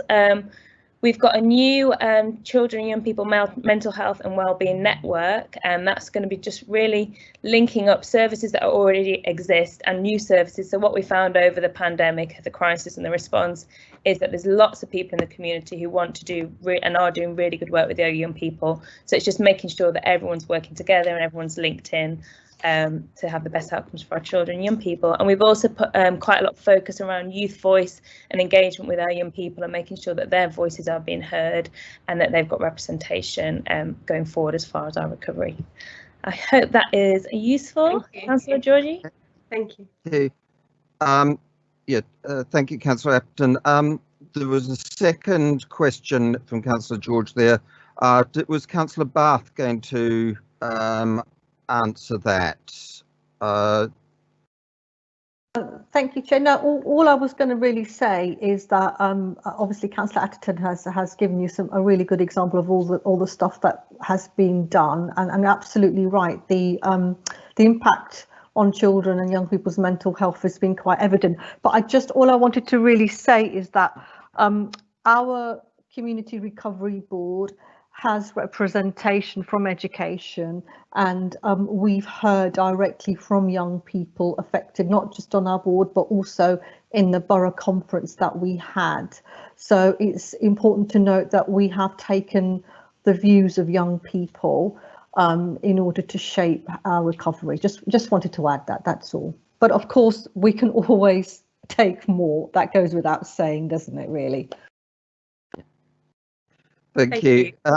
Councillor George, that's answered all your questions enough for now? I presume, yeah, it was more for, I think the second question was, what are we doing to ensure the success of the recovery plan in order to empower our residents and for a better constructive challenge in our borough? But I think so is overall answered. Thank you. Right, thank you. Okay, if we move on then to the next section, vulnerable adults. Councillor Chowdhury, I think, was going to lead off with that. Yes, Councillor Chowdhury, would you like to go ahead? Thank you, Councillor Eason. I just had a couple of questions about our vulnerable adults. The first one is about our care homes. So we know that our care homes are where some of our most vulnerable residents are, and also one of the places considered to be most at risk during this pandemic.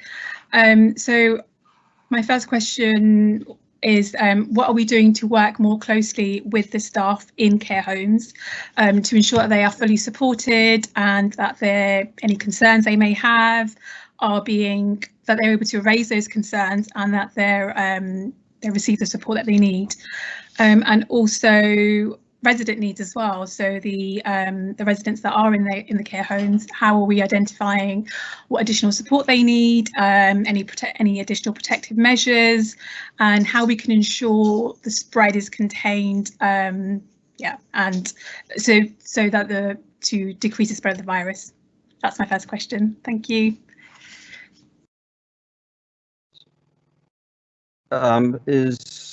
Councillor Atherton, are you the best placed one to answer that question? Yes, I'm happy to answer, and also happy if our Director of Public Health wants to add anything as well. But your question around sort of staff in care homes, I mean, I've been really impressed to learn that we've got a 24/7 phone line, so staff can call the council and speak directly with the public health team, and often they're speaking directly with Cllr, our Director of Public Health, about any concerns, if they do need to raise alarms about potential outbreaks. So we've been really providing a lot of support, and also I know that the team, including Kelly, have been going to care homes and providing that reassurance and really listening to the concerns. And we, throughout the pandemic and continually, we've been supporting care homes to make sure that they've got the right PPE. And we've also been doing a lot of training as well to support the care homes to be as safe as possible. I was really proud that, during the crisis, our numbers weren't hugely bad. Obviously, every death is awful, but we, compared to sort of the rest of London, we did fairly well to protect our residents in our care home and to really make sure that the right people were there and anyone new coming in wasn't going to present as a risk. So yeah, I'm really proud. So there's been really loads of great working, and I think going forward it's just continuing to be very joined up and make sure that we use our integrated care partnerships that already exist and make sure everyone's included in that. As far as our sort of vulnerable residents in there, I mean, I probably yourself, but I definitely was picking up casework from people who were worried about people in care homes, and I was picking up casework from people who are in care homes. So there was a lot of need to provide reassurance, and it has been a really difficult time, and it continues to be a difficult time, especially around visits and things like that. We've worked really hard to establish opportunities for people to stay in contact, whether that's online. We've done, opportunities for people to meet in gardens and outdoor spaces, and we've really tried our best to do that, but also recognising the potential kind of risks that presents. So yeah, there has been lots and lots of learning, and we know that we need to continue to be more coordinated, and it also includes the winter planning. But I think there's going to be some questions about winter planning, so I hope that answers your question for now. I don't know if Kelly wants to add anything. I think you've answered quite comprehensively, Councillor Atherton. The only thing I would just add is that there was pre-existing a significant positive relationship between our joint commissioning team and care providers, and that allowed us to support not just care homes, but all of the sheltered accommodation, extra care and learning disability services, which were excluded from many of the testing and support mechanisms. And on top of that, we have extended the commissioned infection control service and the GP service that's currently in place to include all of those settings. So that's an additionality on top of what exists other boroughs already have in place. So it's a really positive, and yeah, it's a real partnership approach, and it has protected lots of our very, very vulnerable residents. Thank you, Kelly. Yeah. Hello, hi, Councillor Eason. Can you hear me? Yes, I can. You're back now, so I'll hand the chair back to you, Councillor Malik. Thank you. Thanks. It was my broadband problem. I reset it and it's connected. Thank you. Thanks for your help. Appreciate that. Just if you let me know where we were, which item we were on. So we're on number 9, vulnerable adults. Councillor Chowdhury may have a supplementary question, and yeah, otherwise we're ready to move on to number 10, the well-being for staff and residents. Thank you. And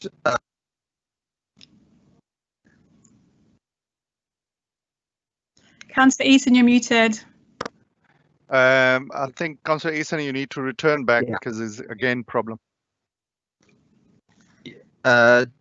Yeah, just had a message from reminding us that it's approaching 8 o'clock and that we need to suspend standing orders to continue. Do we have anyone? Councillor, if those in favour of suspending standing orders to continue? Yeah, hands. And anyone against of the committee? No, that's carried. So I'll pass that over to back to you, Chair. That we're finishing number 9 on to number 10. Thank you.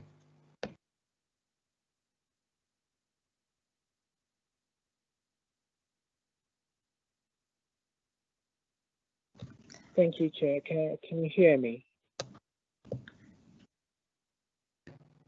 Yes, Councillor Tack. Sorry, Chair. I just had one more question.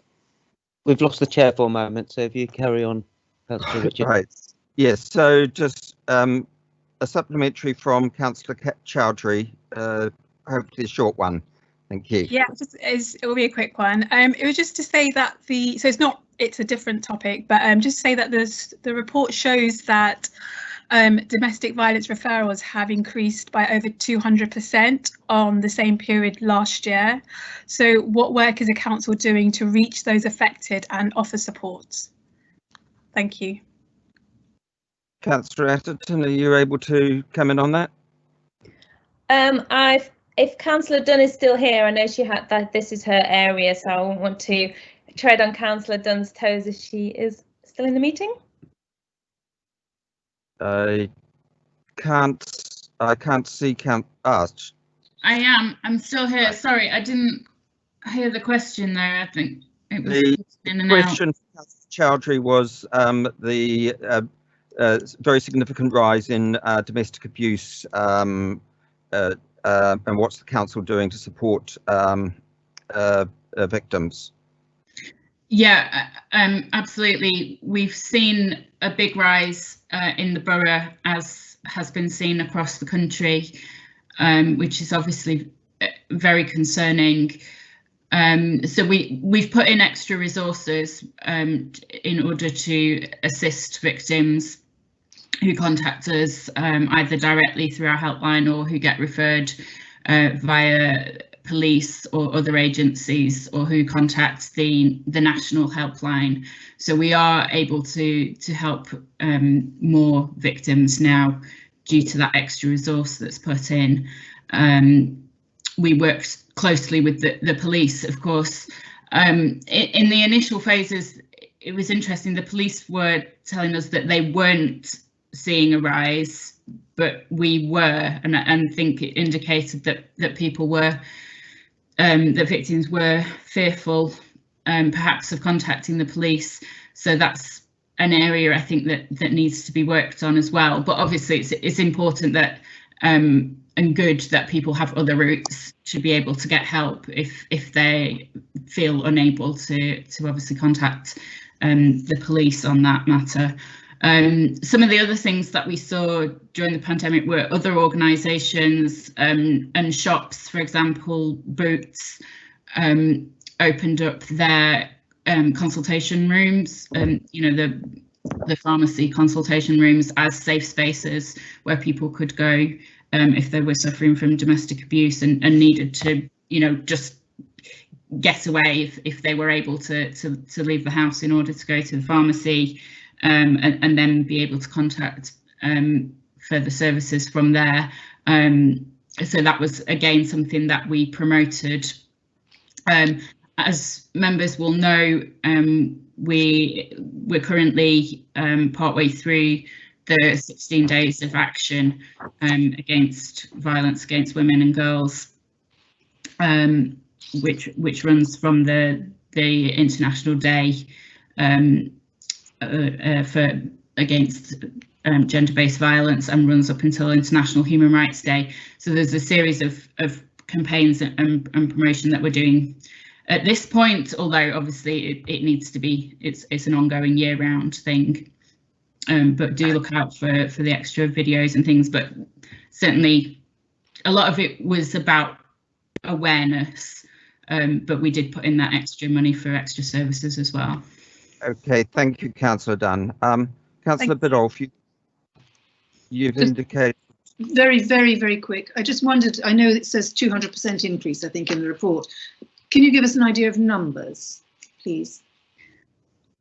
I don't have that to hand, but I can certainly provide that for you in writing to the committee. Yeah, thank you.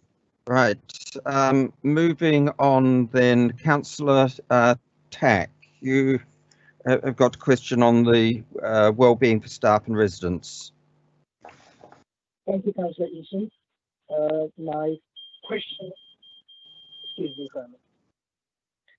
My question is how we are ensuring early intervention to address mental health and well-being issues amongst our staff and residents. Thank you. Councillor Atherton, are you able to answer this on early intervention? I am indeed, yes, thank you, great question. And I think I'll start by talking about staff, because I've been really proud of the work that we've been doing to support our staff, particularly in the sort of post-COVID era. And I think it's really important that we are judged on how we support our staff, and that also reflects how, how we support our wider community. So we've done some really good work. We've set up a staff wellbeing champions role within the London Borough of Hounslow, and that's included providing training to these people who are taking on the champions role. So really looking out and people knowing who those champions are, so that people can be referred to them and seek support. We've also rolled out training for people to be mental health first aiders. I've done mental health first aid training in a previous job, and it's fantastic. And basically the premise is that, as much as most offices, most places of work will have a number of people who are trained in first aid, there's always someone that you can go to if you have an accident or incident at work. In the same way, we should really know how to respond if somebody's in mental health crisis, or if somebody's raising things and talking about suicidal thoughts, and everyone should be able to know, where to refer someone to support a colleague. So that's really positive that that's being rolled out at the council. We've got something starting called behaviour change, to tackle behaviour change, and it's called Better Points. That's going to be launched in January, and that's really looking at supporting staff to improve their mental health and well-being. We've also got stress control workshops that have been on offer, and also one thing that I think has been really great is through this year we've seen the launch of our networks for our people who've got protected characteristics. So we've got networks for women, we've got networks for LGBTQ+, we've got networks for Black and ethnic minority people, we've got networks for the disabled community, and I think that's been really important, especially because COVID has shined a light on how people from our protected characteristic groups have experienced coronavirus and been disproportionately impacted. So our staff are being provided those spaces to talk not just about coronavirus, but to talk about lots of issues, which could include them being more likely to have issues around well-being and mental health concerns. So that's been really good. As far as our residents, we have our 1U Hounslow health and wellbeing service, which really looks at preventative sort of public health messages, and looks at trying to develop improving people's physical activity and eating well to try and prevent people from becoming obese and having health conditions related to being overweight. We continue to deliver stop smoking programs and programs to encourage people to manage their drinking and their substance misuse. We've got something called Every Mind Matters, and that is obviously linked to do with trying to increase and improve our mental health and well-being. And we're also recognising the groups who really need to be targeted as well in the community. So one of some of those groups include people from Black and ethnic minority, and particularly men who might not necessarily seek help when they need to. So yeah, there's been some really good work going on, and will be continued around well-being. We've also, it came up earlier in the meeting, we've been looking at who's at risk of diabetes, who's at risk of flu, and really making sure that people are getting the messages to go and have health checks, to go and get their flu jabs. And now it will be including to go and get their vaccine if they're included in the group that can be vaccinated, and to go and checked out for things like diabetes and heart conditions. We've also been running talking therapies, and what's been really great about that is some of the support has been able to go online, so people can still meet and talk with people and not be isolated during this period. I've already mentioned stress control workshops, but that's been extended to the wider community. And then we obviously work closely with health, so NHS have got a programme for 40 to 74-year-olds who are sort of identified as being in a high risk group, and so it's really encouraging to them to go and get their checks from the GP. So I think I will stop there. Thank you, Councillor Hutchison. Councillor Tack, do you have a supplementary question? Thank you, Councillor Eason. No, not at this moment. Okay. Thank you. I see that Councillor Malik is on my screen. Is he back and wishing to take over the chair? Take back the chair? Yes, Councillor Eason, thank you. Thanks for your help during this interruption. Thank you for your help. Appreciate that. I think we are on agenda item number 11, I believe we are. There. Yes, just to start number 11. Thank you. Thank you very much. Item number 11, which is green recovery. Can I invite Councillor Grewal for his question, please?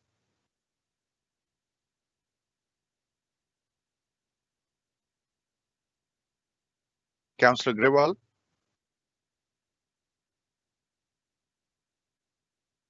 Probably, is he muted or?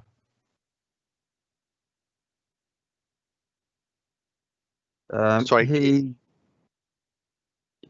Yeah, I can't see Councillor Curran on screen at present. Okay. Perhaps if I ask the question on his behalf. Yeah, yeah, you can.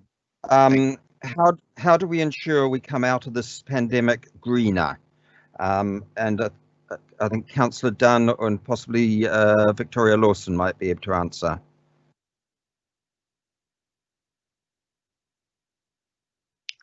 Councillor Dunn? Yeah, sorry, is that the question? Yes, please. Yeah, okay. How do we come out of it greener? So we, as you know, we had a Green Recovery Board, and that board wanted to involve not just people from council, but lots of different groups and experts in green recovery, green economy, and so on. And we ran a series of workshops called iLabs on this topic. They're all detailed on the website, which I can send around that link, obviously, to members as well. We want to use the recovery as an opportunity to stimulate a strong and robust green recovery, which obviously ties into other parts of the recovery programme as well. So we have our Greener Borough framework, and of course we have the Climate Emergency Action Plan. And we ran these workshops and collaborated. We want to bring forward the best possible programme that both creates a better environment, but also stimulates the economy, provides green jobs, and so on. So the things that came out of these innovation labs, iLabs, the four key areas were low carbon neighbourhoods, low carbon economy, green growth, and 21st century mobility. And this has led to the development of a range of flagship projects that are outlined in the recovery plan. We're also putting together a green recovery strategy that will come to Cabinet in January, which will include a kind of high-level delivery plan for this. So some of the things you'll already see happening. So we've got the pilot scheme for the electric delivery vehicles, the driverless ones. We've obviously got the street space programme. In terms of green recovery, green economy, we're working with businesses to look at how we can stimulate jobs in those areas, developing green technologies that are needed, and particularly looking at how we can skill people up to take these jobs so that they can benefit from that, especially people who may have lost their jobs either from working at Heathrow or other places where they've lost jobs. So we're working with schools and colleges on that training aspect as well. So the idea is things are changing. Let's grasp that opportunity and make sure that we're there at the forefront. There's a very strong emphasis on the green economy, on those jobs, and we're going to be leading some work across London on that as well. Thank you, Councillor Dunn. Councillor Mashiso, please, supplementary. Thank you, Chair. Thank you, Councillor Dunn. Very detailed answer and very good. In terms of green recovery, just a quick one to say that obviously with Heathrow potentially with job losses there, I think you're in a very difficult situation where we want a green recovery, but of course we need Heathrow for our jobs. So that's not an easy job for anybody. So I wondered what your comments would be on that. But the second point is more, like Councillor Curran said at the beginning, this is about being constructive and trying to see if we can get the council moving. So I'm going to ask you your thoughts on the following bits. The ways in which we're working, more people are now working from home, which is obviously reducing the pollution. Can we support, perhaps with our skilling up, those people who are willing to work from home? Can we offer some support and training for them so that they don't have to travel into work any longer? And that could potentially drop pollution in many ways. Have you thought about that, and what mechanisms could be in place for that to happen? Okay, yes, sorry, I think Ron's frozen, but I'll carry on. So on Heathrow, yes, I mean, our stance on Heathrow is, as it's always been, we want Heathrow to be successful because we know that it just provides lots of, the jobs and employment for many of our residents and is a big boost to the borough. We've always had environmental concerns, which and obviously we were against expansion of the airport and the third runway, but we absolutely want Heathrow to continue to be there and to be as successful as it can be, but in as green a way as possible. In terms of we know that there will be job losses from Heathrow, that is an inevitability, and we have to help those people get skilled up and really see it as an advantage to be able to move quickly and get people working in some of these green industries that will, there's so much work to be done in terms of retrofitting, making our buildings greener, and so on, and new technologies that it can really be turned into an advantage, I think, if we get the right support. In terms of training and support for people working from home, yes, I mean, that's obviously something that is a reality for a lot of people now, that they are working from home. Whether they continue to do so, is, you know, is partly up to their employers, and different employers will have different stances on this. Some will be keen to get people back into offices, others may never go back to the office, and others are likely to see a kind of hybrid where, you know, people are going in less and doing some of their day's work at home. Obviously, people's employers should be supporting them to be able to do their job from wherever they are required to do their job from.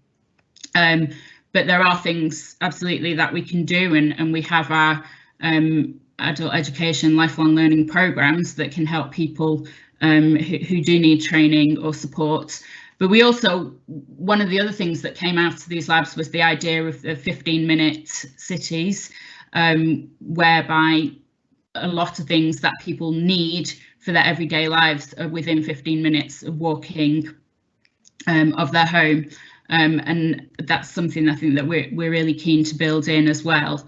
So yes, there will be more people working from home, but also thinking about, and that's good for the environment in terms of reduced commuting, but also some of those other journeys that people have to do, whether it's for shopping, you know, going to the doctors, whatever.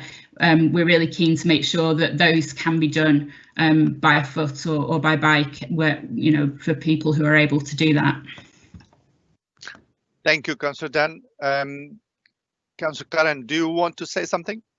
Yeah, just to support what Catherine was saying, some of the points raised. So yeah, we had our community conference, and what came out there strongly. You can't hear me. No, you've got the Malik connection. You hear me now? No, it's like. Okay. Can you hear me now? Yes, yes. Yeah. Better. Okay, so what came out of that conference very strongly, where we had a government minister attending, we had a shadow minister attend, was the communities right across the country are being adversely affected by the decline in the airline industry. And one of the things that came out very strongly there was, how do we support those communities to come back to some semblance of where they were? If they can't do that through the airport and the airline industry, what can we do? So a lot of the conference was speaking about how you bring in different industries, how you bring in innovation to support the community. So that was a very strong theme of that conference. Comment about pollution and energy is an interesting one. I was just thinking when you said that about my gas and electricity bill will go through the roof. Well, it probably does. The heat goes out because everyone's home. So we're incurring higher costs and using more energy because everyone's working at home. So it'd be interesting to see when someone does thinks about that and does the stats on that, what the cost benefit analysis is between people working at home and then people going to the office, to the workplace, and what the effect that has had on the green economy had on an interesting fact in a couple of years to see. But I think Catherine's right, and you're probably right. It's about that now and the hybrid working pattern. I mean, I can't envisage going back to Council House in the way I got back from a meeting there since we left. I'm quite comfortable doing these meetings. I'm not sure that we'll go back the way we did, but we'll work that through with our residents, with our businesses, with staff to see what hybrid version of how we provide services we'll have in the future. Leader, thank you. Chair. Thank you, Leader. I think there was a struggle to understand your voice probably, but I think we'll move on. Thank you. Thanks for your help. Yeah. Thank you, Councillor Mashishu. I don't know what's wrong today with the IT. I think something is not right where the voices are not coming very clear. But I don't know. Thank you. Thanks, Councillor Curran. So can I sum up? I was not fully connected all the time, but what I could understand that there is a real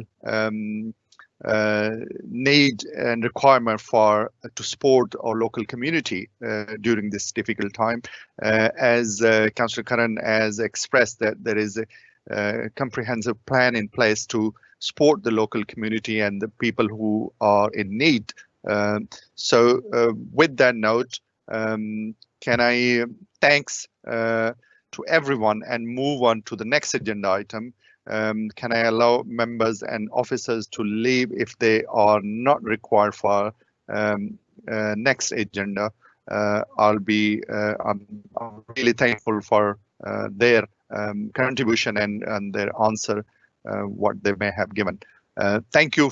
And we are moving on to agenda item 5, which is the second wave of planning.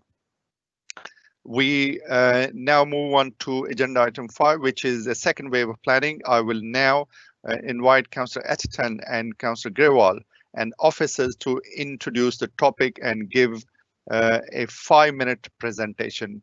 Thank you, please.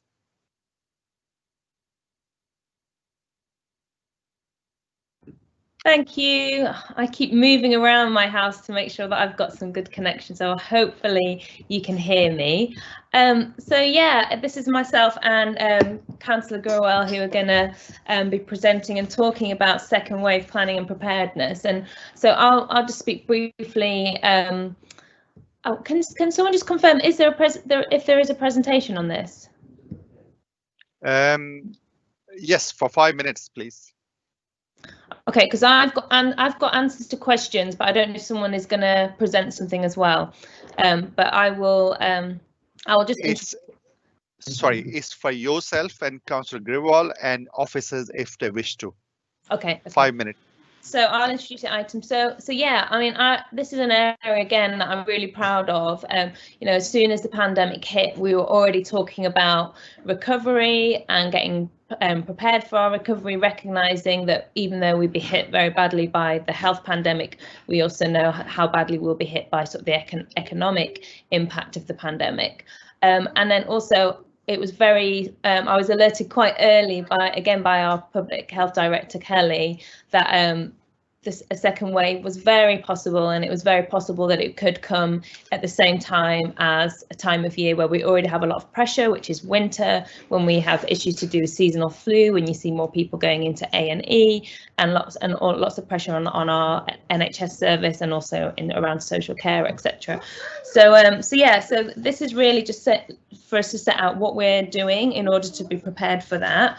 One of the big things in my area is being the outbreak control plan, and you'll be able to find that in Appendix 2 of this report. But the outbreak control plan, it mainly involves like planning for outbreaks in schools, in our care homes, and also in sort of pockets of the community where we might suddenly see a number of people testing positive.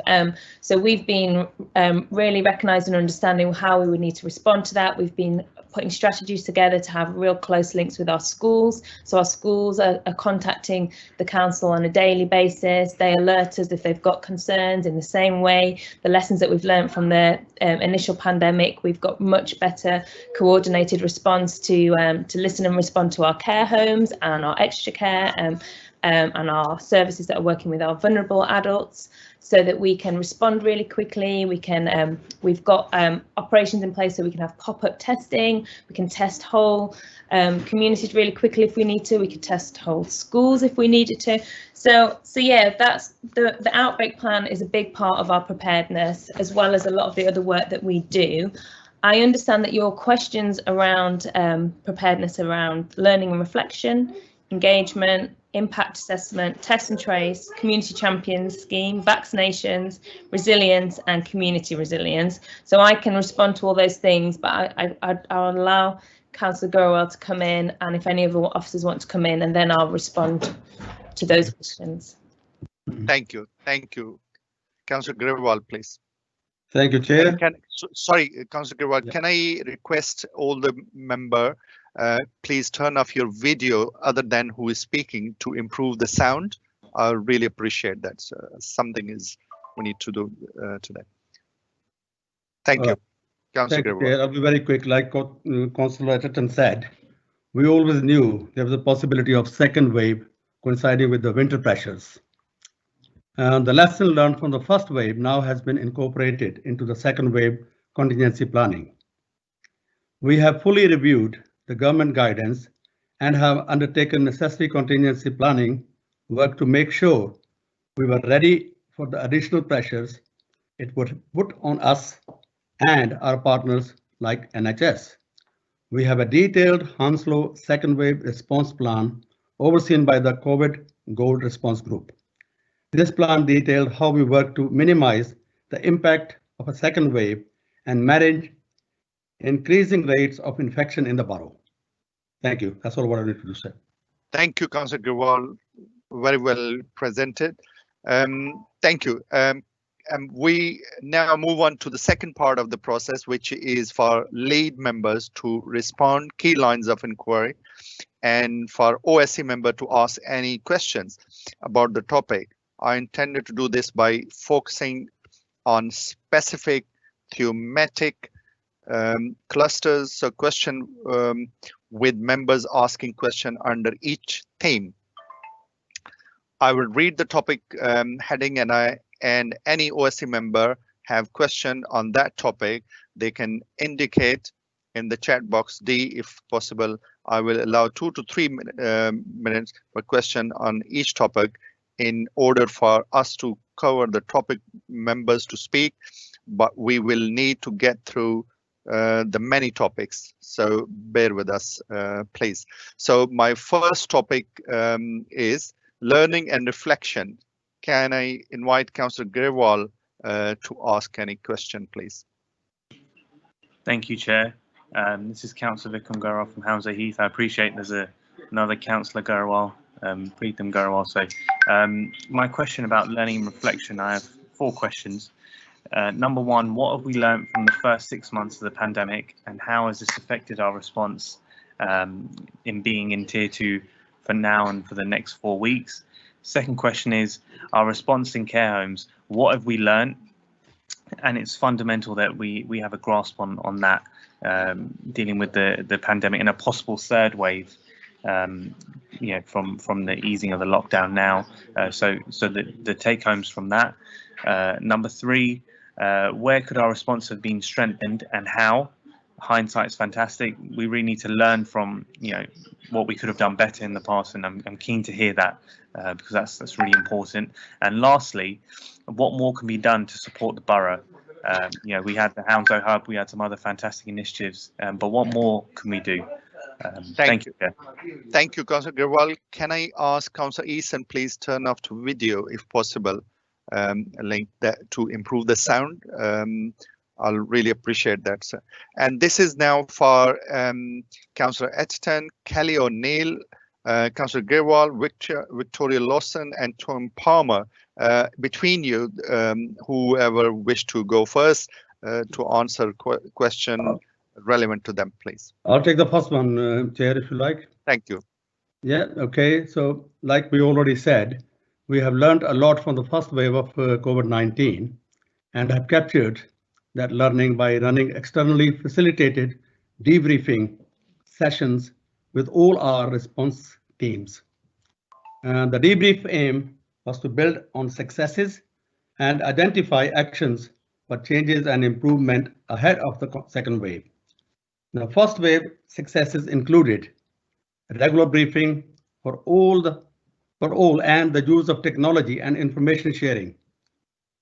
When the pandemic first hit, immediately we set up our response structures as featured in our major emergency plan and pandemic flu plan.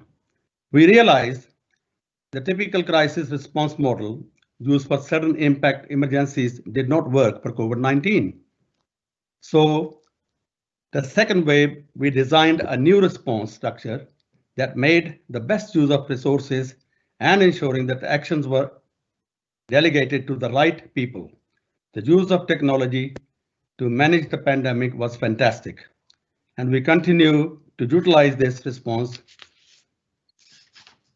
to the local tier restrictions, allowing us to coordinate our response remotely. We also ensured that members were briefed and information shared was timely and accurate. Thank you. Thank you, Councillor Gurwal. Can I invite Kelly or Neil if she wishes to speak? Thank you, Councillor. Yes, so a couple of points that you picked up there. So care homes, what did we learn? We learned that they had to be protected, and actually a local protection, a local way of working would actually protect them more than what was nationally led.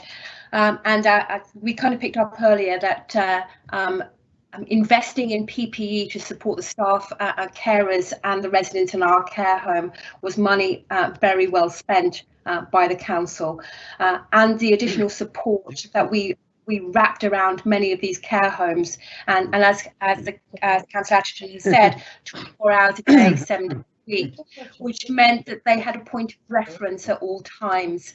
Again, as I previously mentioned, our commissioners worked in partnership, and it was a real build on a network of that community, learning from each other, recognizing the challenges they were all facing, and actually sharing that information between them. One of the key things that we have learned as we've gone forward is we needed to build up additional capacity. So that's why we have commissioned additional services to support care homes, so that it wasn't as fast as it was the first time around. We also have started sharing information with all of the sector. We didn't share information, notably because we didn't have access to information for much of the first wave.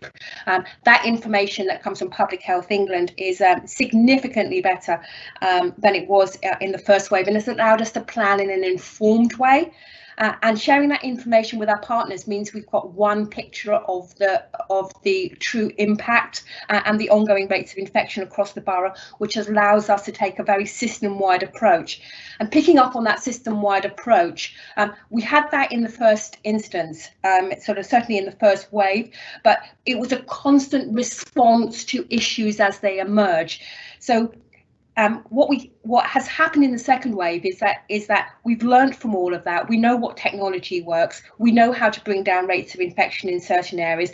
We know more about how we work with our communities, but we haven't got that perfectly right. So there's a lot more work that we need to do to learn about what motivates people, and particularly with the advent of the vaccination coming on the horizon. And actually, this kind of system-wide approach means that we've taken very complex issues and we've problem solved them together, not least recognising what can we do in the community that would stop significant impact on hospital activity, and therefore protecting many people within our communities. I think that what is clear is that we got caught out nationally on the first, by the pandemic in the first instance. We weren't party to national information, and therefore, like the rest of the general public, we were having to respond at 5 o'clock every afternoon in terms of what's happening on the horizon. And I think some of that is still happening, but at least what we have now is some tools in our toolbox, and much of that is developing new technologies occurring, which allows us to take a much more local approach to supporting our communities. So this kind of national-led arrangement has started to be recognised as not quite so sophisticated as it could be, and actually local public health, local commissioners, local officers within the CCG and the community and the hospitals can actually work together far more effectively because they understand their communities much more than a nationally led response does.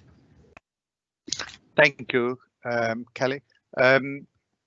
Can I invite Councillor Atherton if she wants to speak? Yeah, I mean, I will only say a few words. Thank you so much, Kelly. That's really informative, and I'm sure everybody on the panel has really appreciated that, as well as any public that are watching. But yeah, I've been really impressed, and I always want to offer up thanks to the teams who have been able to make sure that we have a 24/7 phone line, and I know for a fact that some of those night shifts probably were a hotline to our Director of Public Health. So yeah, huge thanks.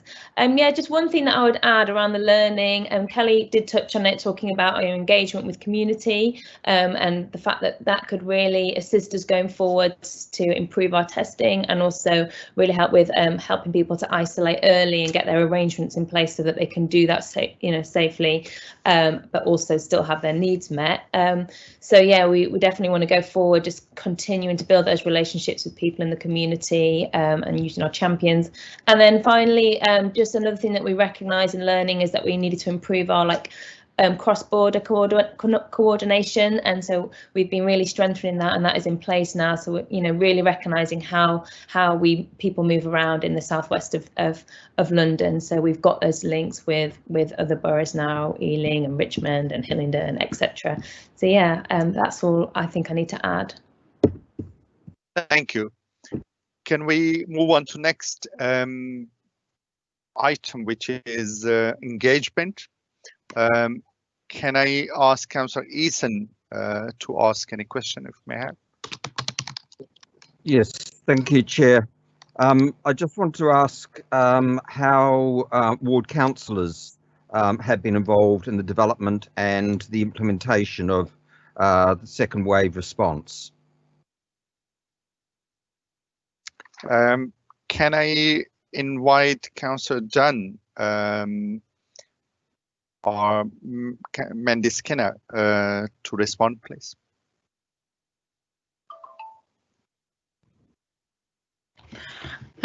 Yeah, I can respond. I think Councillor Dunn has had to drop out, as she indicated earlier. She may have to leave.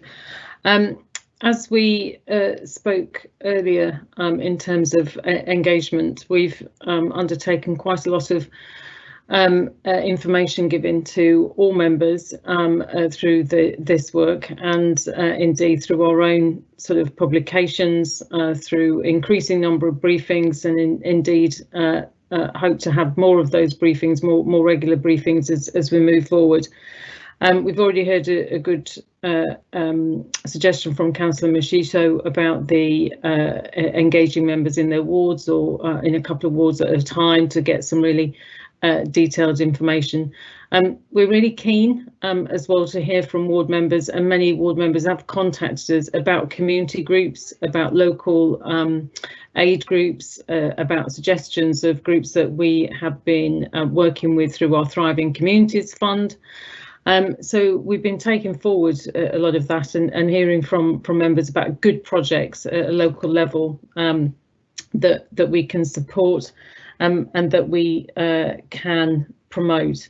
Some of you will also know that Kelly, and she's indicated already through her work as DPH, has been reaching out both directly to members through community groups, through the community champions.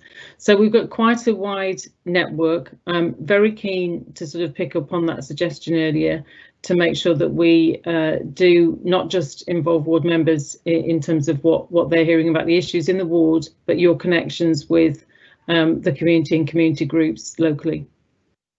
Thank you, Mandy.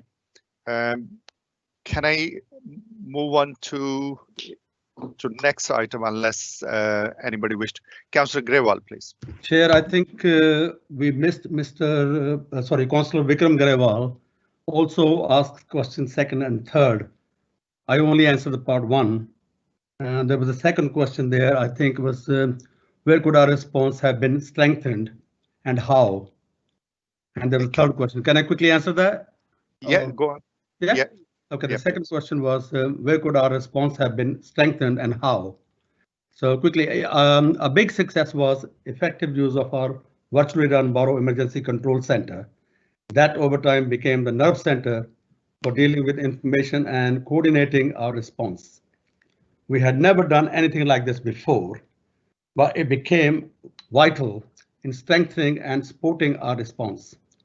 We improved upon this by then forming our new Coronavirus Operations Center, which was a joint effort by the contingency planning and the public health team, with other officers from across the council in time for the second wave. I would say another area we strengthened was the mobilization of teams and the rapid response to the pandemic, which included use of technology to reduce the burden on the administration and deliver action quickly by mapping out critical services alongside the ones likely to be reduced during the lockdown restrictions, allowed us to redeploy staff to response, like libraries was closed, and we used those staff to help in community hub. And lastly, to help us prepare for the second wave, we openly shared and contributed our learning across the London local government and our partners, contributing to several learning reviews. And we believe this has significantly strengthened our ability to respond to COVID-19 while allowing us to work with others to share the information and learn together. And there's another question, if I quickly answer that, Chair. Yes, please. And the last one was, what more can be done to support the borough? We have continued to lead the support our community, especially to those more at risk and the vulnerable people out there.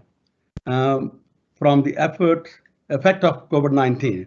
This includes the range of financial, welfare, and mental health support, as we continue to provide regular updates and guidance to our communities and businesses. We continued local interpretation of government advice and support, making sure this gets to those who need it the most. We have learned many lessons in the first wave, including the community hub response, and continue to work to provide support via the virtual hub. In order to continue supporting the borough, all the initiatives featured in the borough plan for recovery needs to be acted upon to bring everything together. I would like if Victoria would like to add something, or Tom? No, Councillor Garawal, you've covered that. Thank you. Thank you. Thanks very much, Councillor Garawal. Appreciate that, your response. Agenda item 3, which we're moving on to, impact assessment. Can I ask Councillor Tuck if you wish to ask any question? Thank you, Chair. Can I ask the members, where is the equality impact assessment to demonstrate that all protected groups, including our carers and homeless, etc., are being properly considered in the development of this plan? Thank you.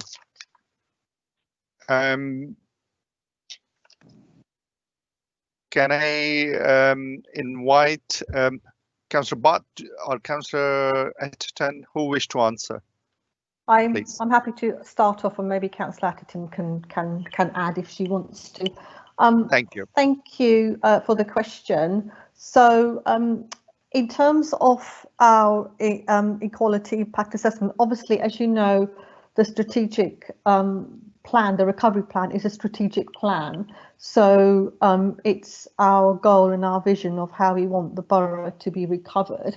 So coming out of this plan will be a detailed plan, and out of that detailed implementation plan will be our programme of work. So, for example, interventions and what we want to do. It will be at that stage that we would do detailed equality impact assessments. So, for example, if we were to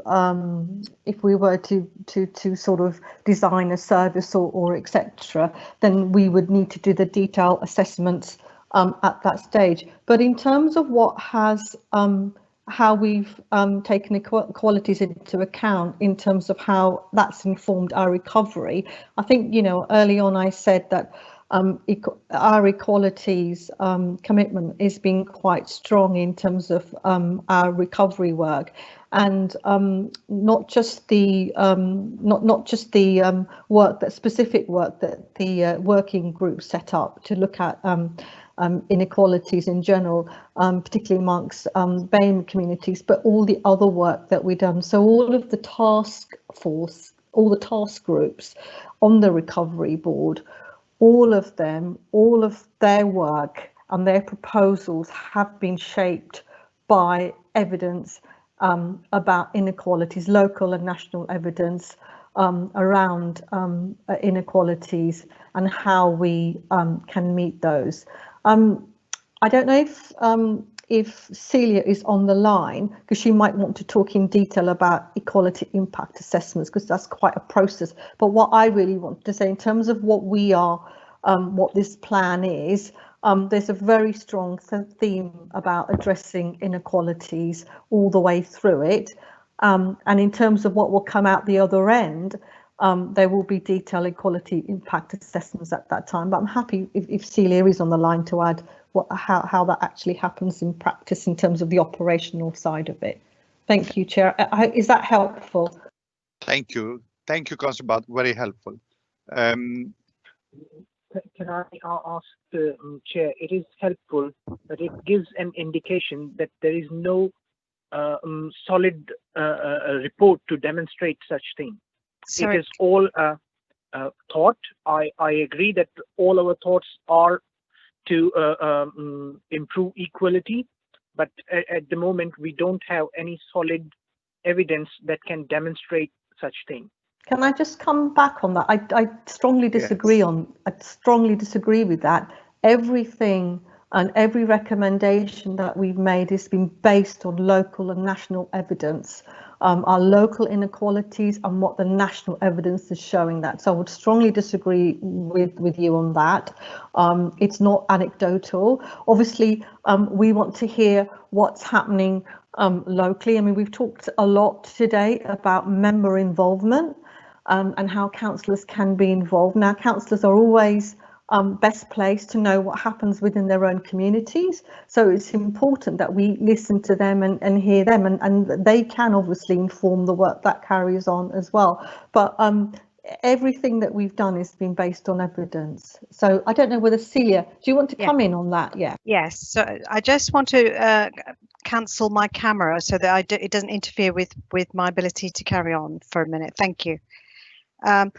Councillor Tuck, we do have 2 reports contributing to the work of the recovery group board, and the reports actually are very detailed and they're based on evidence.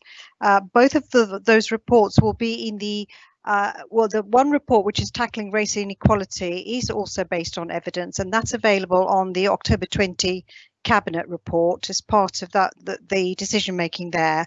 And the second report, called Contributing to Recovery, Equality Impact Assessment of COVID-19 and the Lockdown on BAME and Other Equality Groups in Hounslow, will be available on the Open Access Open Democracy site, which is available to the public. And it basically goes into the impact on the economic and business recovery, the community recovery, social and wellbeing recovery, and the greener recovery, which are the 4 task groups set up. So everything we've done in this report feeds into those 4 task groups, and the recommendations emerging from it have been informed by the evidence that have been produced under this report. So, for example, just to give you a little bit more sense or feel beyond thought, is the fact that the actual work on the report looked at things like employment impact, sectoral impact, occupational impact, micro business impact, SME impact, just on looking at economic and business, how BAME communities and other equality groups are affected in relation to economic and business impact. And in relation to the community side, we looked at things like deprivation. We looked at how our community is affected in relation to deprivation, personal debt, unemployment levels, numbers furloughed, community and civic assets, presence of third sector organisations, external funding. These are all detailed evidence based, particularly trying to understand its impact for the equality groups across the piece, where we could identify data, and we also use national evidence from the ONS to reinforce where we could local data. So that's really how we did it. So there is quite a lot of hard evidence to support all of the task group's work, and we're moving on to now translating those into action plans, Councillor. I hope that explains that we've kind of moved on from thought to actual actions now. Thank you, Councillor. Thank you. Chair, Thank sorry, you very much. sorry to interrupt, Chair. Thank you. Sorry to interrupt, Chair. I don't know if I'm talking over you, but apologies if I am. I just wanted to say, would it be possible through you, Chair, if you could send the links to those reports so that Councillor Tuck can read them? Sure. Thank you. Thank you, Councillor Bart. Councillor Etterton, do you want to add something, or? I would definitely echo everything that's been said, but I really welcome this question. I think it's really important that we do have scrutiny around our equality groups, and the fact that you also mentioned carers, I just wanted to let you know that that is definitely a group that we recognise has had particularly difficult time over the pandemic. Lots of people caring for family members and friends and relatives. And they've not been able to access certain elements of support because of the restrictions that COVID has caused. So we have recognised that there's some huge need areas there, but some of it is things like support around wellbeing, and also looking at innovative ways to support the people that they're caring for as well, and make sure that they are still accessing and not being isolated and things like that. So it is definitely recognised, but yeah, I echo everything that Councillor Bath and Celia Golden has said around the amount of evidence and work and research and that has gone into this to make sure that we really understand the needs of our community, and we are aware of the specific groups that have been highlighted because of the pandemic. Thank you, Councillor Etterton. Thanks for your response. Now, can we move on to next item, which is test and trace? Can I invite Councillor Kiani or Councillor Mashisha if they wish to ask any questions?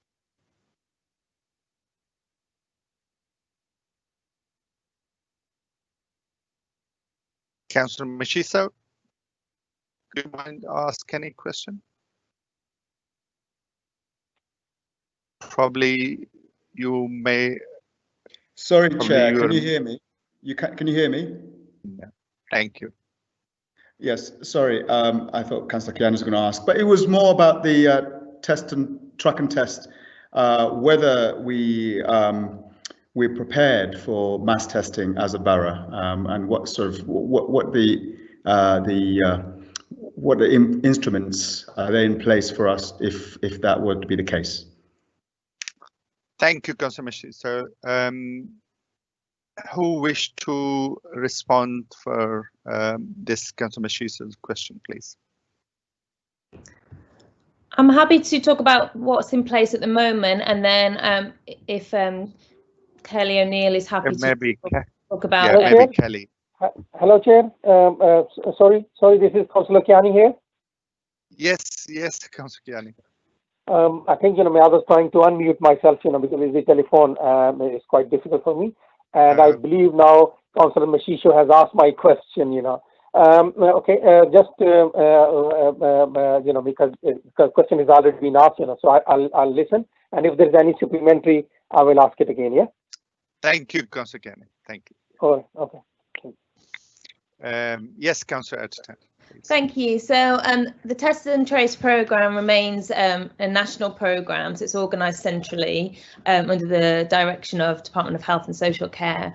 What we do locally is we make sure that we've got capacity. So we have 2 local walk-in testing sites in London Borough of Hounslow, and we've got a mobile drive-through facility, or a facility that can be mobile, to make sure that we're going where the need is. And we've also got 2 local regional drive-through sites as well, so people can attend if they want to attend by walking up to it, and also people can drive and get a test. And and this is all people who apply for tests through the national system. And we're seeing 4,500 to 5,000 tests being completed each week.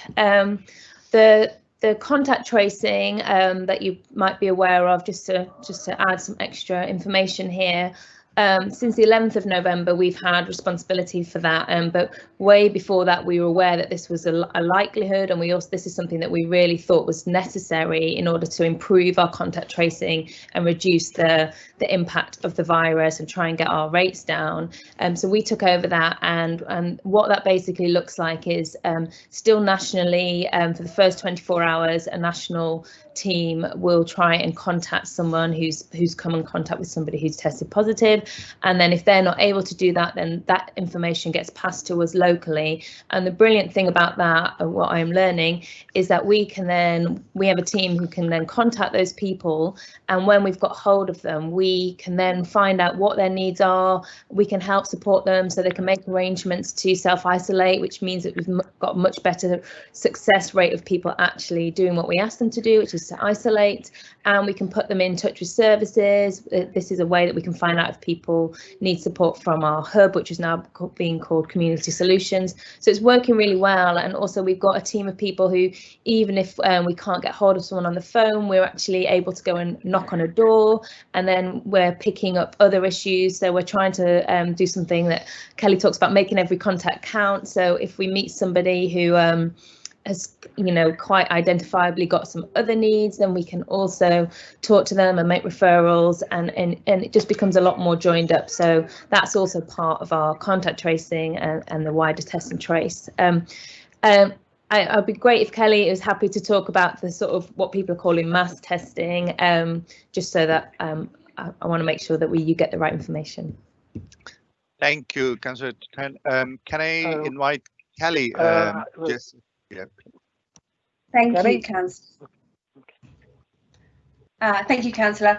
So just to set out the difference, so the testing that Councillor Ashton was talking about is for symptomatic people and for key workers, and it uses a very different technology. So mass testing is for asymptomatic, so people who don't have symptoms. So it's very, very different, and it's rolled out. Well, it has been rolled out. Obviously, you'll have seen it having been rolled out in Liverpool en masse.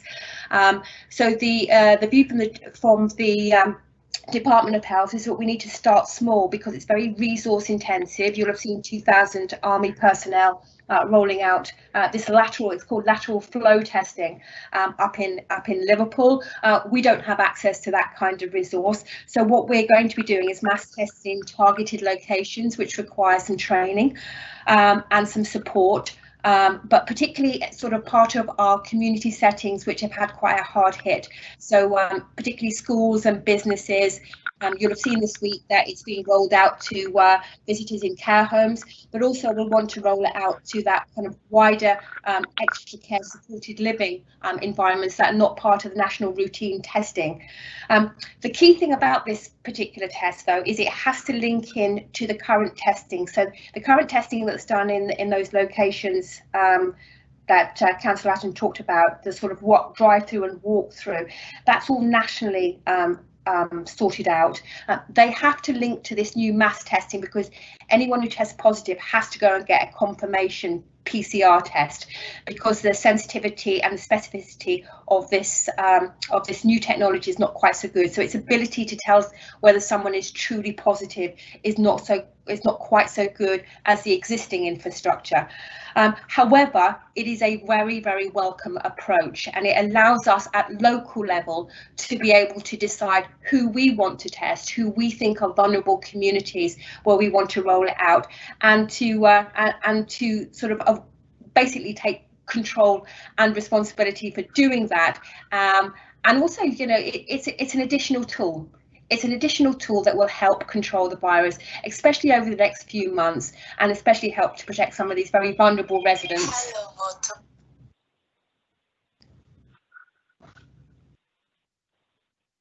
Sorry. Hello? Hello? Back to you, Councillor. Thank you. Thank you, Kelly. Appreciate Hi, Chair, can I ask one question to Kelly? This is Councillor Kiani here. Yeah, please go ahead. Okay. Thank you for that, Chair. I just have a question for Kelly. As we know that there's a vaccine, there will be a vaccine during this month in December. So my question is that, are we going to do the same level of mass testing and trace in January onwards? Thank you, Councillor Kiana. Yes, we are. Well, we are going to do exactly the same. In fact, we're going to increase the amount of testing and support for isolation. The vaccine on the horizon is just a fantastic. I mean, the news today is absolutely fantastic. And given that we've got this vaccine on the horizon, the last thing that we want to do is relax any efforts, because the danger is that people see this as the beginning of the end and actually start acting in an irresponsible way. And we've still got quite a few months to actually get this vaccination rolled out, and that's a few months where a lot of people could get very sick and a lot of people could die. So we just need to maintain this momentum that we currently have. It is very likely that leading up to Christmas and certainly after the new year, we will see an increase in activity in terms of COVID-related activity. We just must be mindful of that and be able to respond and have the capacity. And that requires us to keep going with the work that we're doing and escalating it with the new resource that we currently have. Thank you, Kelly. Well done for your comprehensive response. Thank you for that. Appreciate that. Can I move on to next item, which is the Community Champions Scheme? Can I invite Councillor Chopra if she wishes to speak, ask question? Yes, thank you, Chair. Really just want to understand how effectively is the Community Champion Scheme been working? We understand there's been over 100 people signed up. What is the distribution geographically amongst the community and languages? And where are the gaps that the councillors can actually come and help fill those gaps? Is it possible to get possibly Councillor Dunn or someone else? Thank you. Can I ask lead members or officer who wish to respond?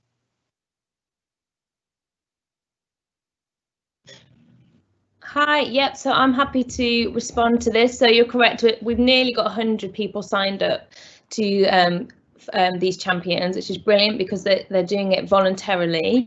What we have recognised is that we aren't seeing as much diversity as we'd like to see. It's not, the people who are signing up aren't fully reflective of our wide and diverse community. So it's something we would really like the councillors, the ward councillors, to help us with. So if you are in touch with faith communities, Black and ethnic minority communities, young people, people from disabled community, people from learning difficulty community, then please help us so that because we really want to have champions from lots of different backgrounds who have got really good networks and connections.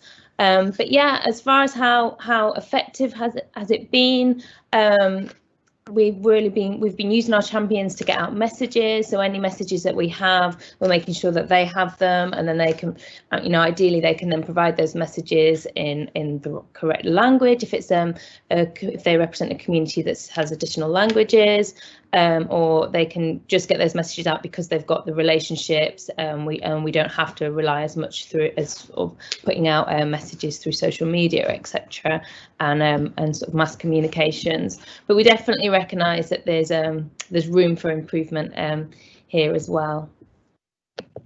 Thank you, Councillor Atherton. There was the last part was what can councillor do to help these gaps at all? If somebody can add into it or something.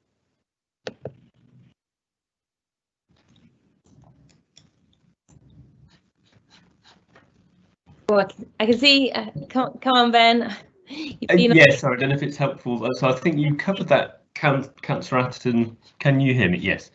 But what we are doing, so we're recruiting through the public health team an engagement lead to really pick this stuff up and do a more full audit of our community champions. So we know roughly geographically where they are, who they represent, but that will then show to us a clearer picture of perhaps where the gaps are.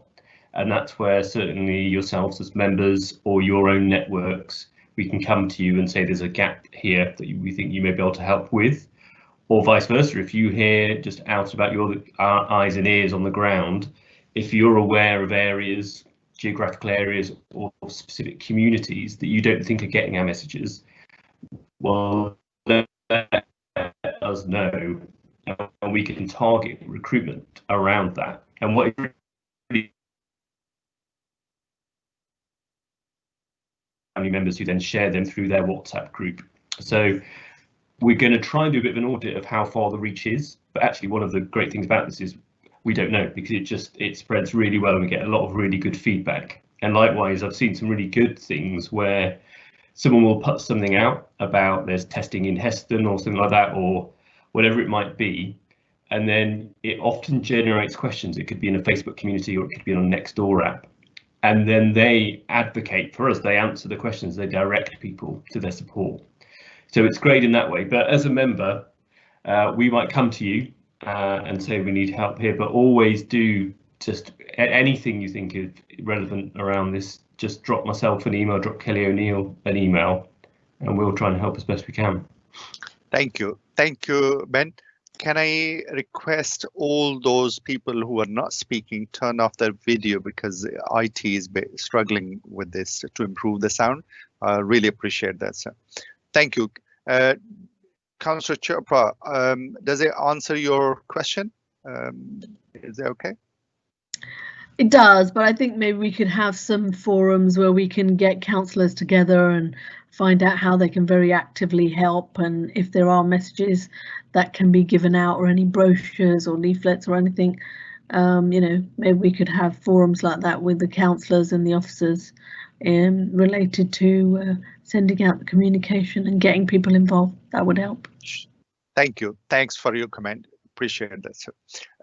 Next agenda item number 6, which is vaccinations, and it's for myself to ask the question, and is I will appreciate if you shed light on that sort of and vaccination, which I think Kelly has already partly explained, but my question would be, does London Borough of Hounslow has a plan in place to support rollout of the vaccine to vulnerable groups, alternative venues, schools? Do we have sorry, the data and the contact to focus vaccination effort on those that are prioritized? Anybody wish, unless Kelly wish to come forward? Hi, it's Candice. Yeah, I'm happy to just add, Kelly's already mentioned quite a bit about the vaccination programme, but the model that we are going to follow is that we will focus the number of these lateral flow tests that we have on NHS and social care staff, and also, as Kelly mentioned, residents in care homes. And initially we'll be looking at the very vulnerable, so by age, people over 80 years, and then as far as the capacity allows, moving through down to sort of 70 and 60. Yeah, and then the question asks about schools. So children are not going to be vaccinated under the scheme. I might have to hand over because I've got a noisy child in the background who needs to be put to bed. So yeah, I don't know if you want to add anything else, Kelly. I think one of the things that we mentioned earlier about how councillors can get involved is to really support this, because this is a game changer. If we can get at least 75% of the population of the borough vaccinated, and that's going to be a tall order for a new vaccine, we can get back to some semblance of normality in terms of getting things back to what they were. So I think having that sort of real focus from the councillors is absolutely going to be essential moving forward, with really clear messaging. In terms of the vaccination plan, yes, we do have a vaccination plan, and it's a joint one with the NHS. The NHS are the lead organisation. It's a very, very changing plan, because the information, the requirements and the logistics that go into it is changing on a daily basis. And that sounds dramatic, but it is quite literally changing every single day.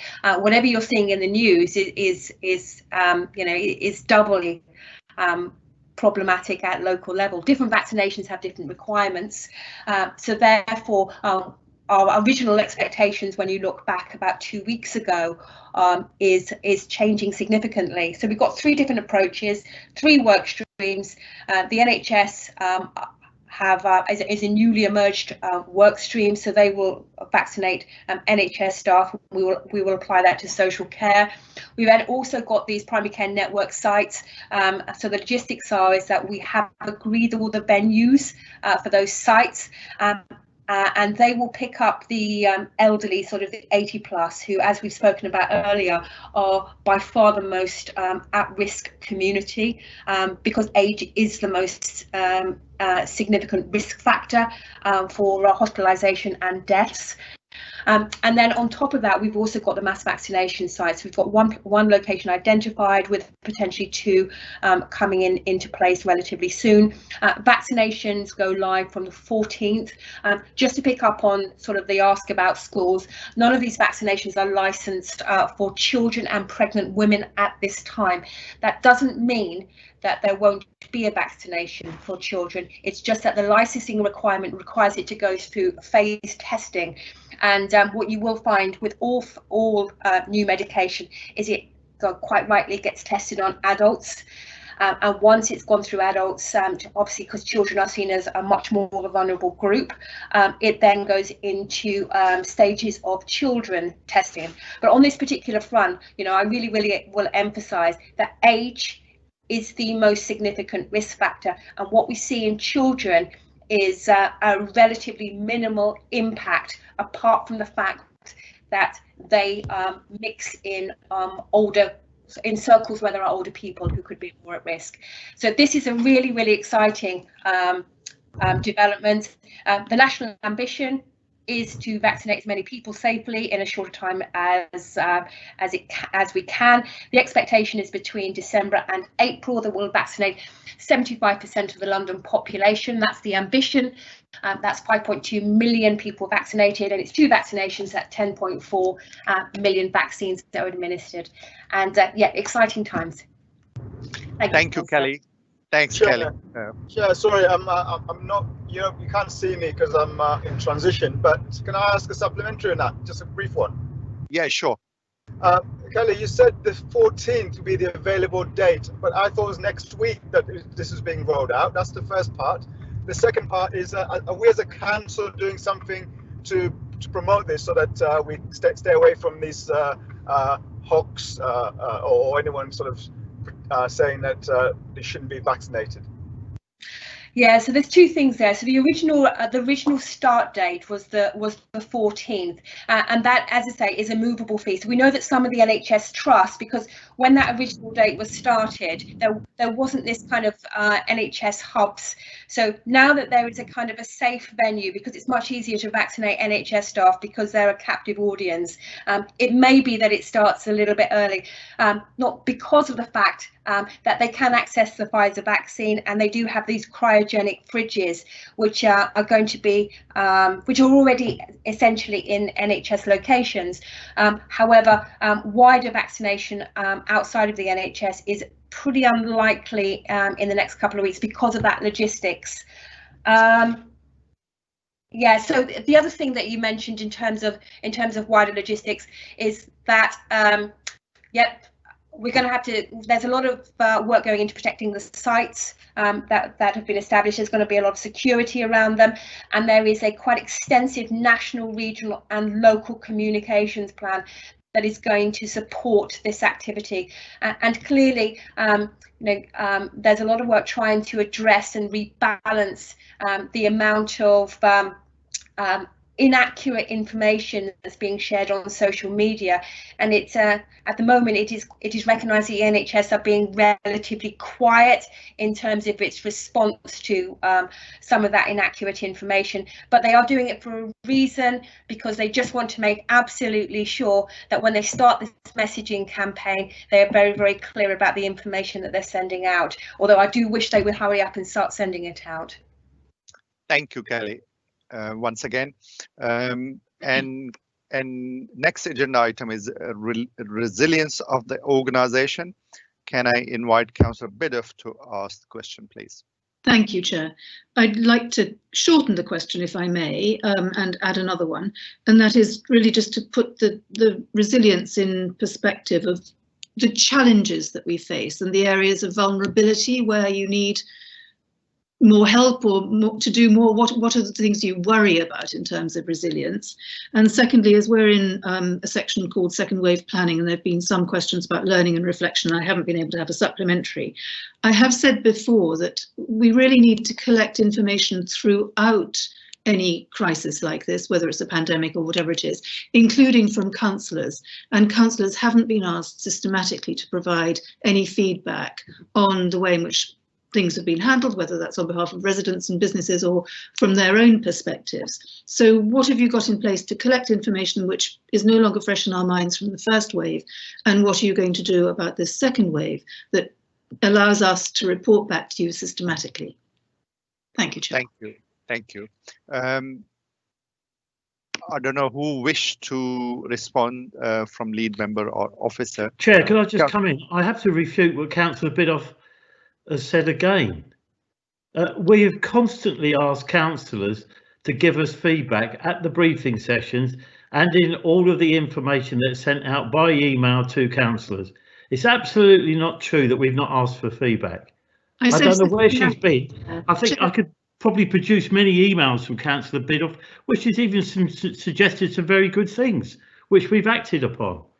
Chair, the point is it's got to be systematic from everybody. The same questions asked of everybody. But let's get back to the real point, which is resilience. And, you know, let's not have a spat. As you said, you wanted things to go through the chair. That was a spat. Yeah. Could we have some comments on resilience and areas of vulnerability and challenges? Chair, can I say again? I went through you to my response. You asked me, did anyone want to respond? I gave a response. Now we have Councillor Biddulph saying I was involved in a spat. I wasn't. I was responding to the question via you as you requested. This has got to stop her behaviour. Thank you, Councillor Curran. Thank you. If you just bear with me, can I say thank you to Councillor Curran for his comments and respond. Councillor Mishisho, do you have point of order? A point of order, yes, sir. Councillor Curran needs to be answering the question instead of attacking one of our members, one of our colleagues on the panel. Every single time our colleague has asked a question, she has been attacked. Okay. Chair, through you. Yeah. Chair, through you. Could I respond to that? I answered the question. If Councillor Mishisho was listening, I answered the question. I said that we'd asked for feedback at numerous briefings with all councillors and through numerous emails and letters and circulars. To say that councillors have not been asked for feedback is simply not true. Chair, the key point, he must... Councillor Biddulph, can you just bear with me? Thank you, Councillor Councillor Mishisho, can you just please bear with me? Councillor Curran, thank you very much. Councillor Biddulph, if you may remember, many times I requested for you to go through the chair, and it's not this the first time. In the past, it's not attack from anyone.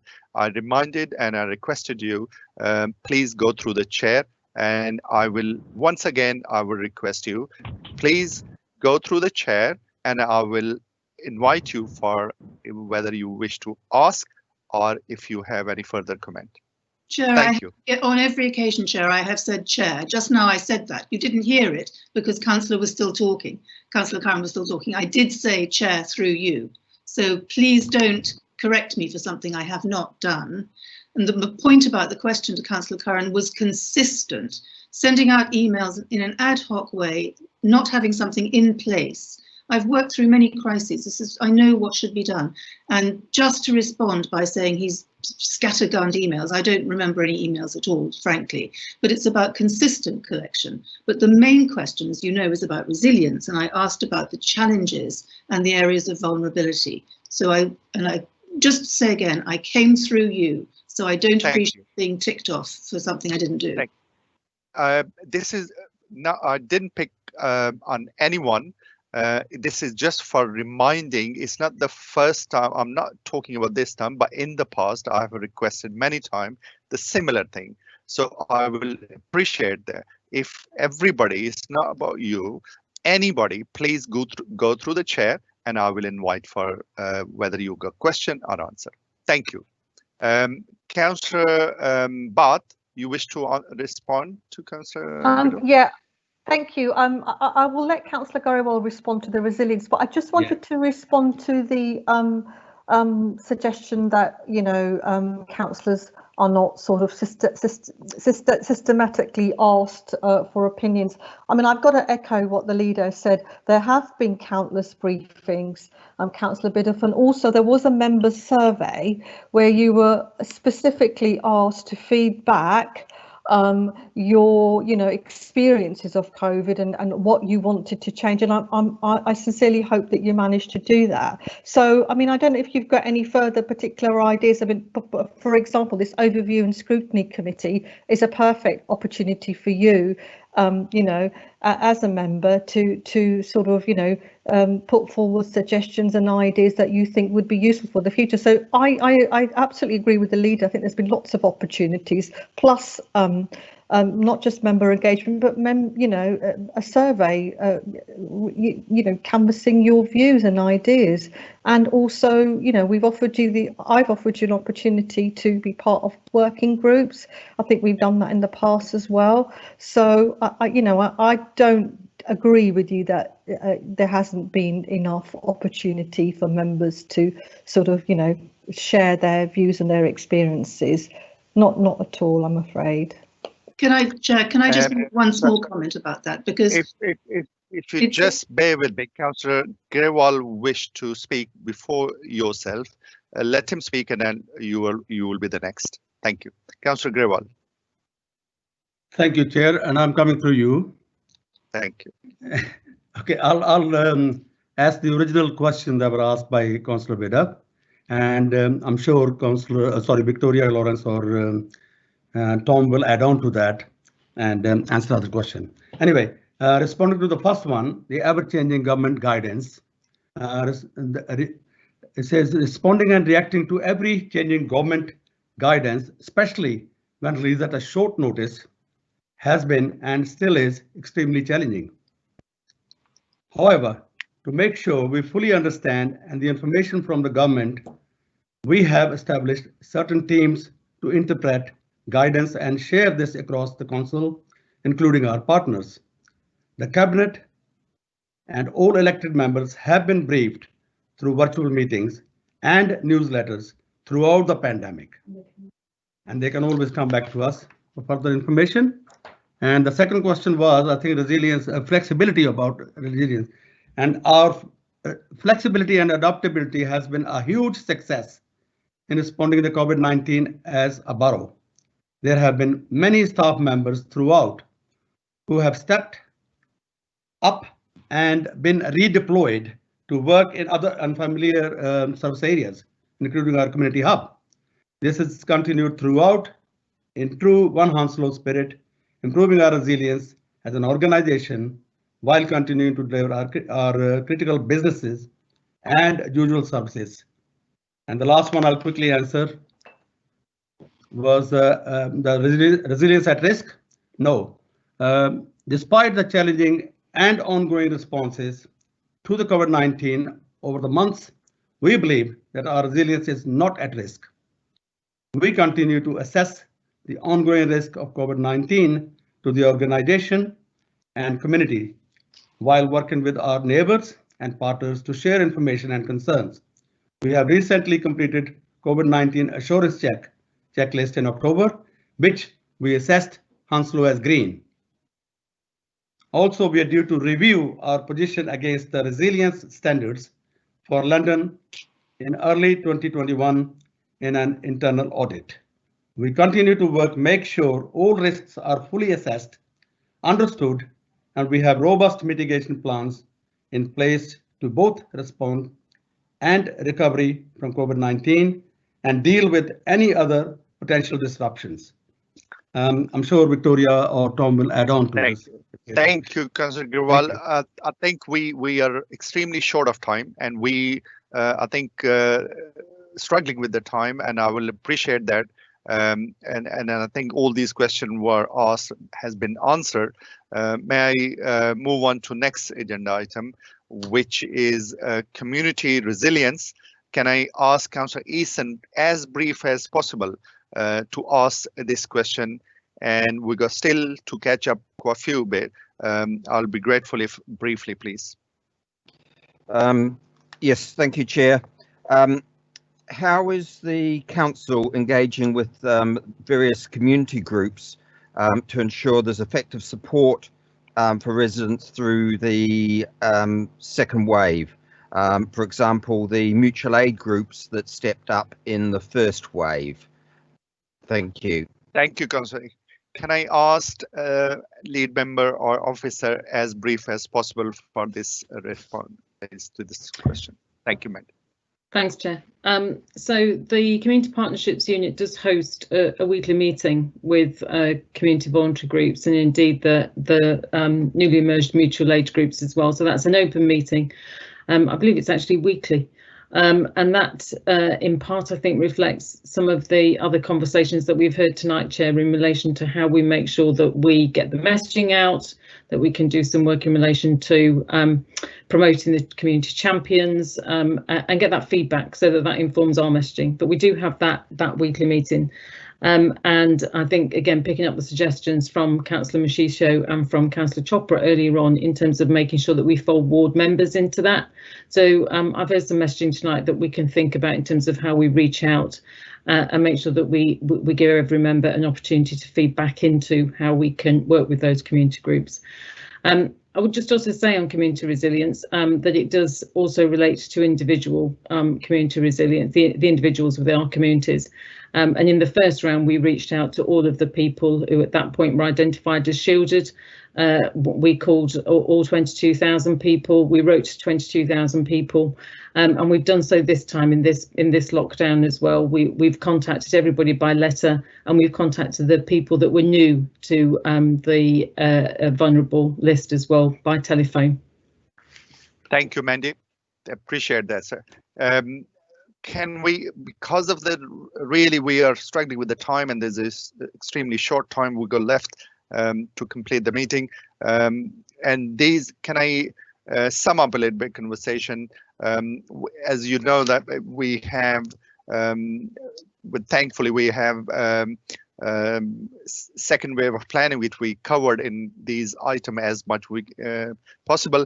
I think that there was a comprehensive questions and answer, and as the discussion and took place, the council has a robust plan in place to deal with this second wave of planning.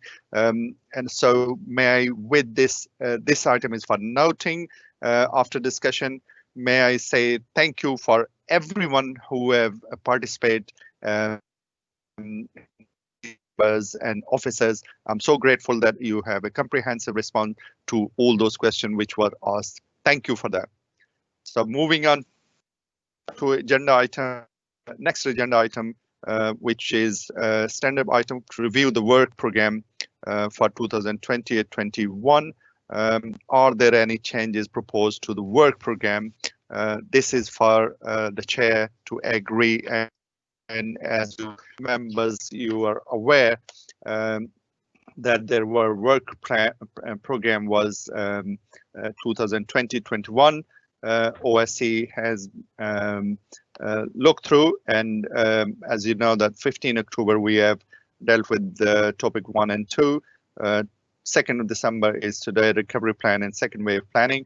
3rd of February was the budget 2020-21 and fee and charges.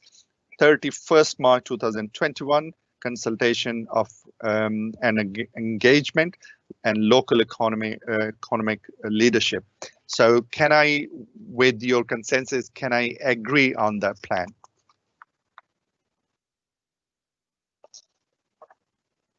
Yes. Yes. Thank you. Yes, Chair. Thank you very much. Thanks, very. So next agenda item, which is the standing item. Member are asked to consider the forward plan and see if there are any issues for OSC to take forward. Any issue for forward plan if OSC member think of?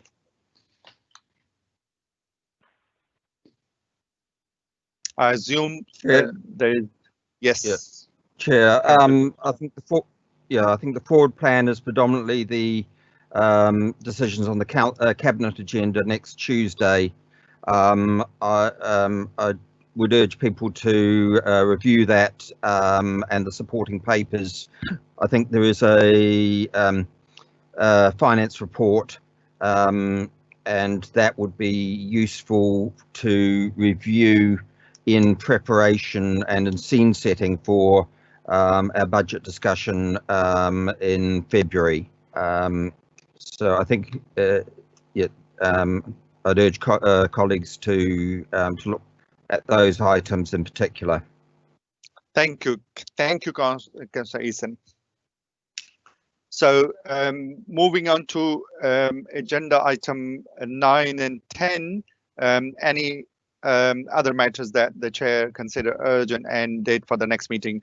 Can I confirm that there's no urgent matter, and can the chair to note that the date of the next meeting will be 3rd February 2021 at 6 p.m, which will look at the budget 2020-21 and fee and charges.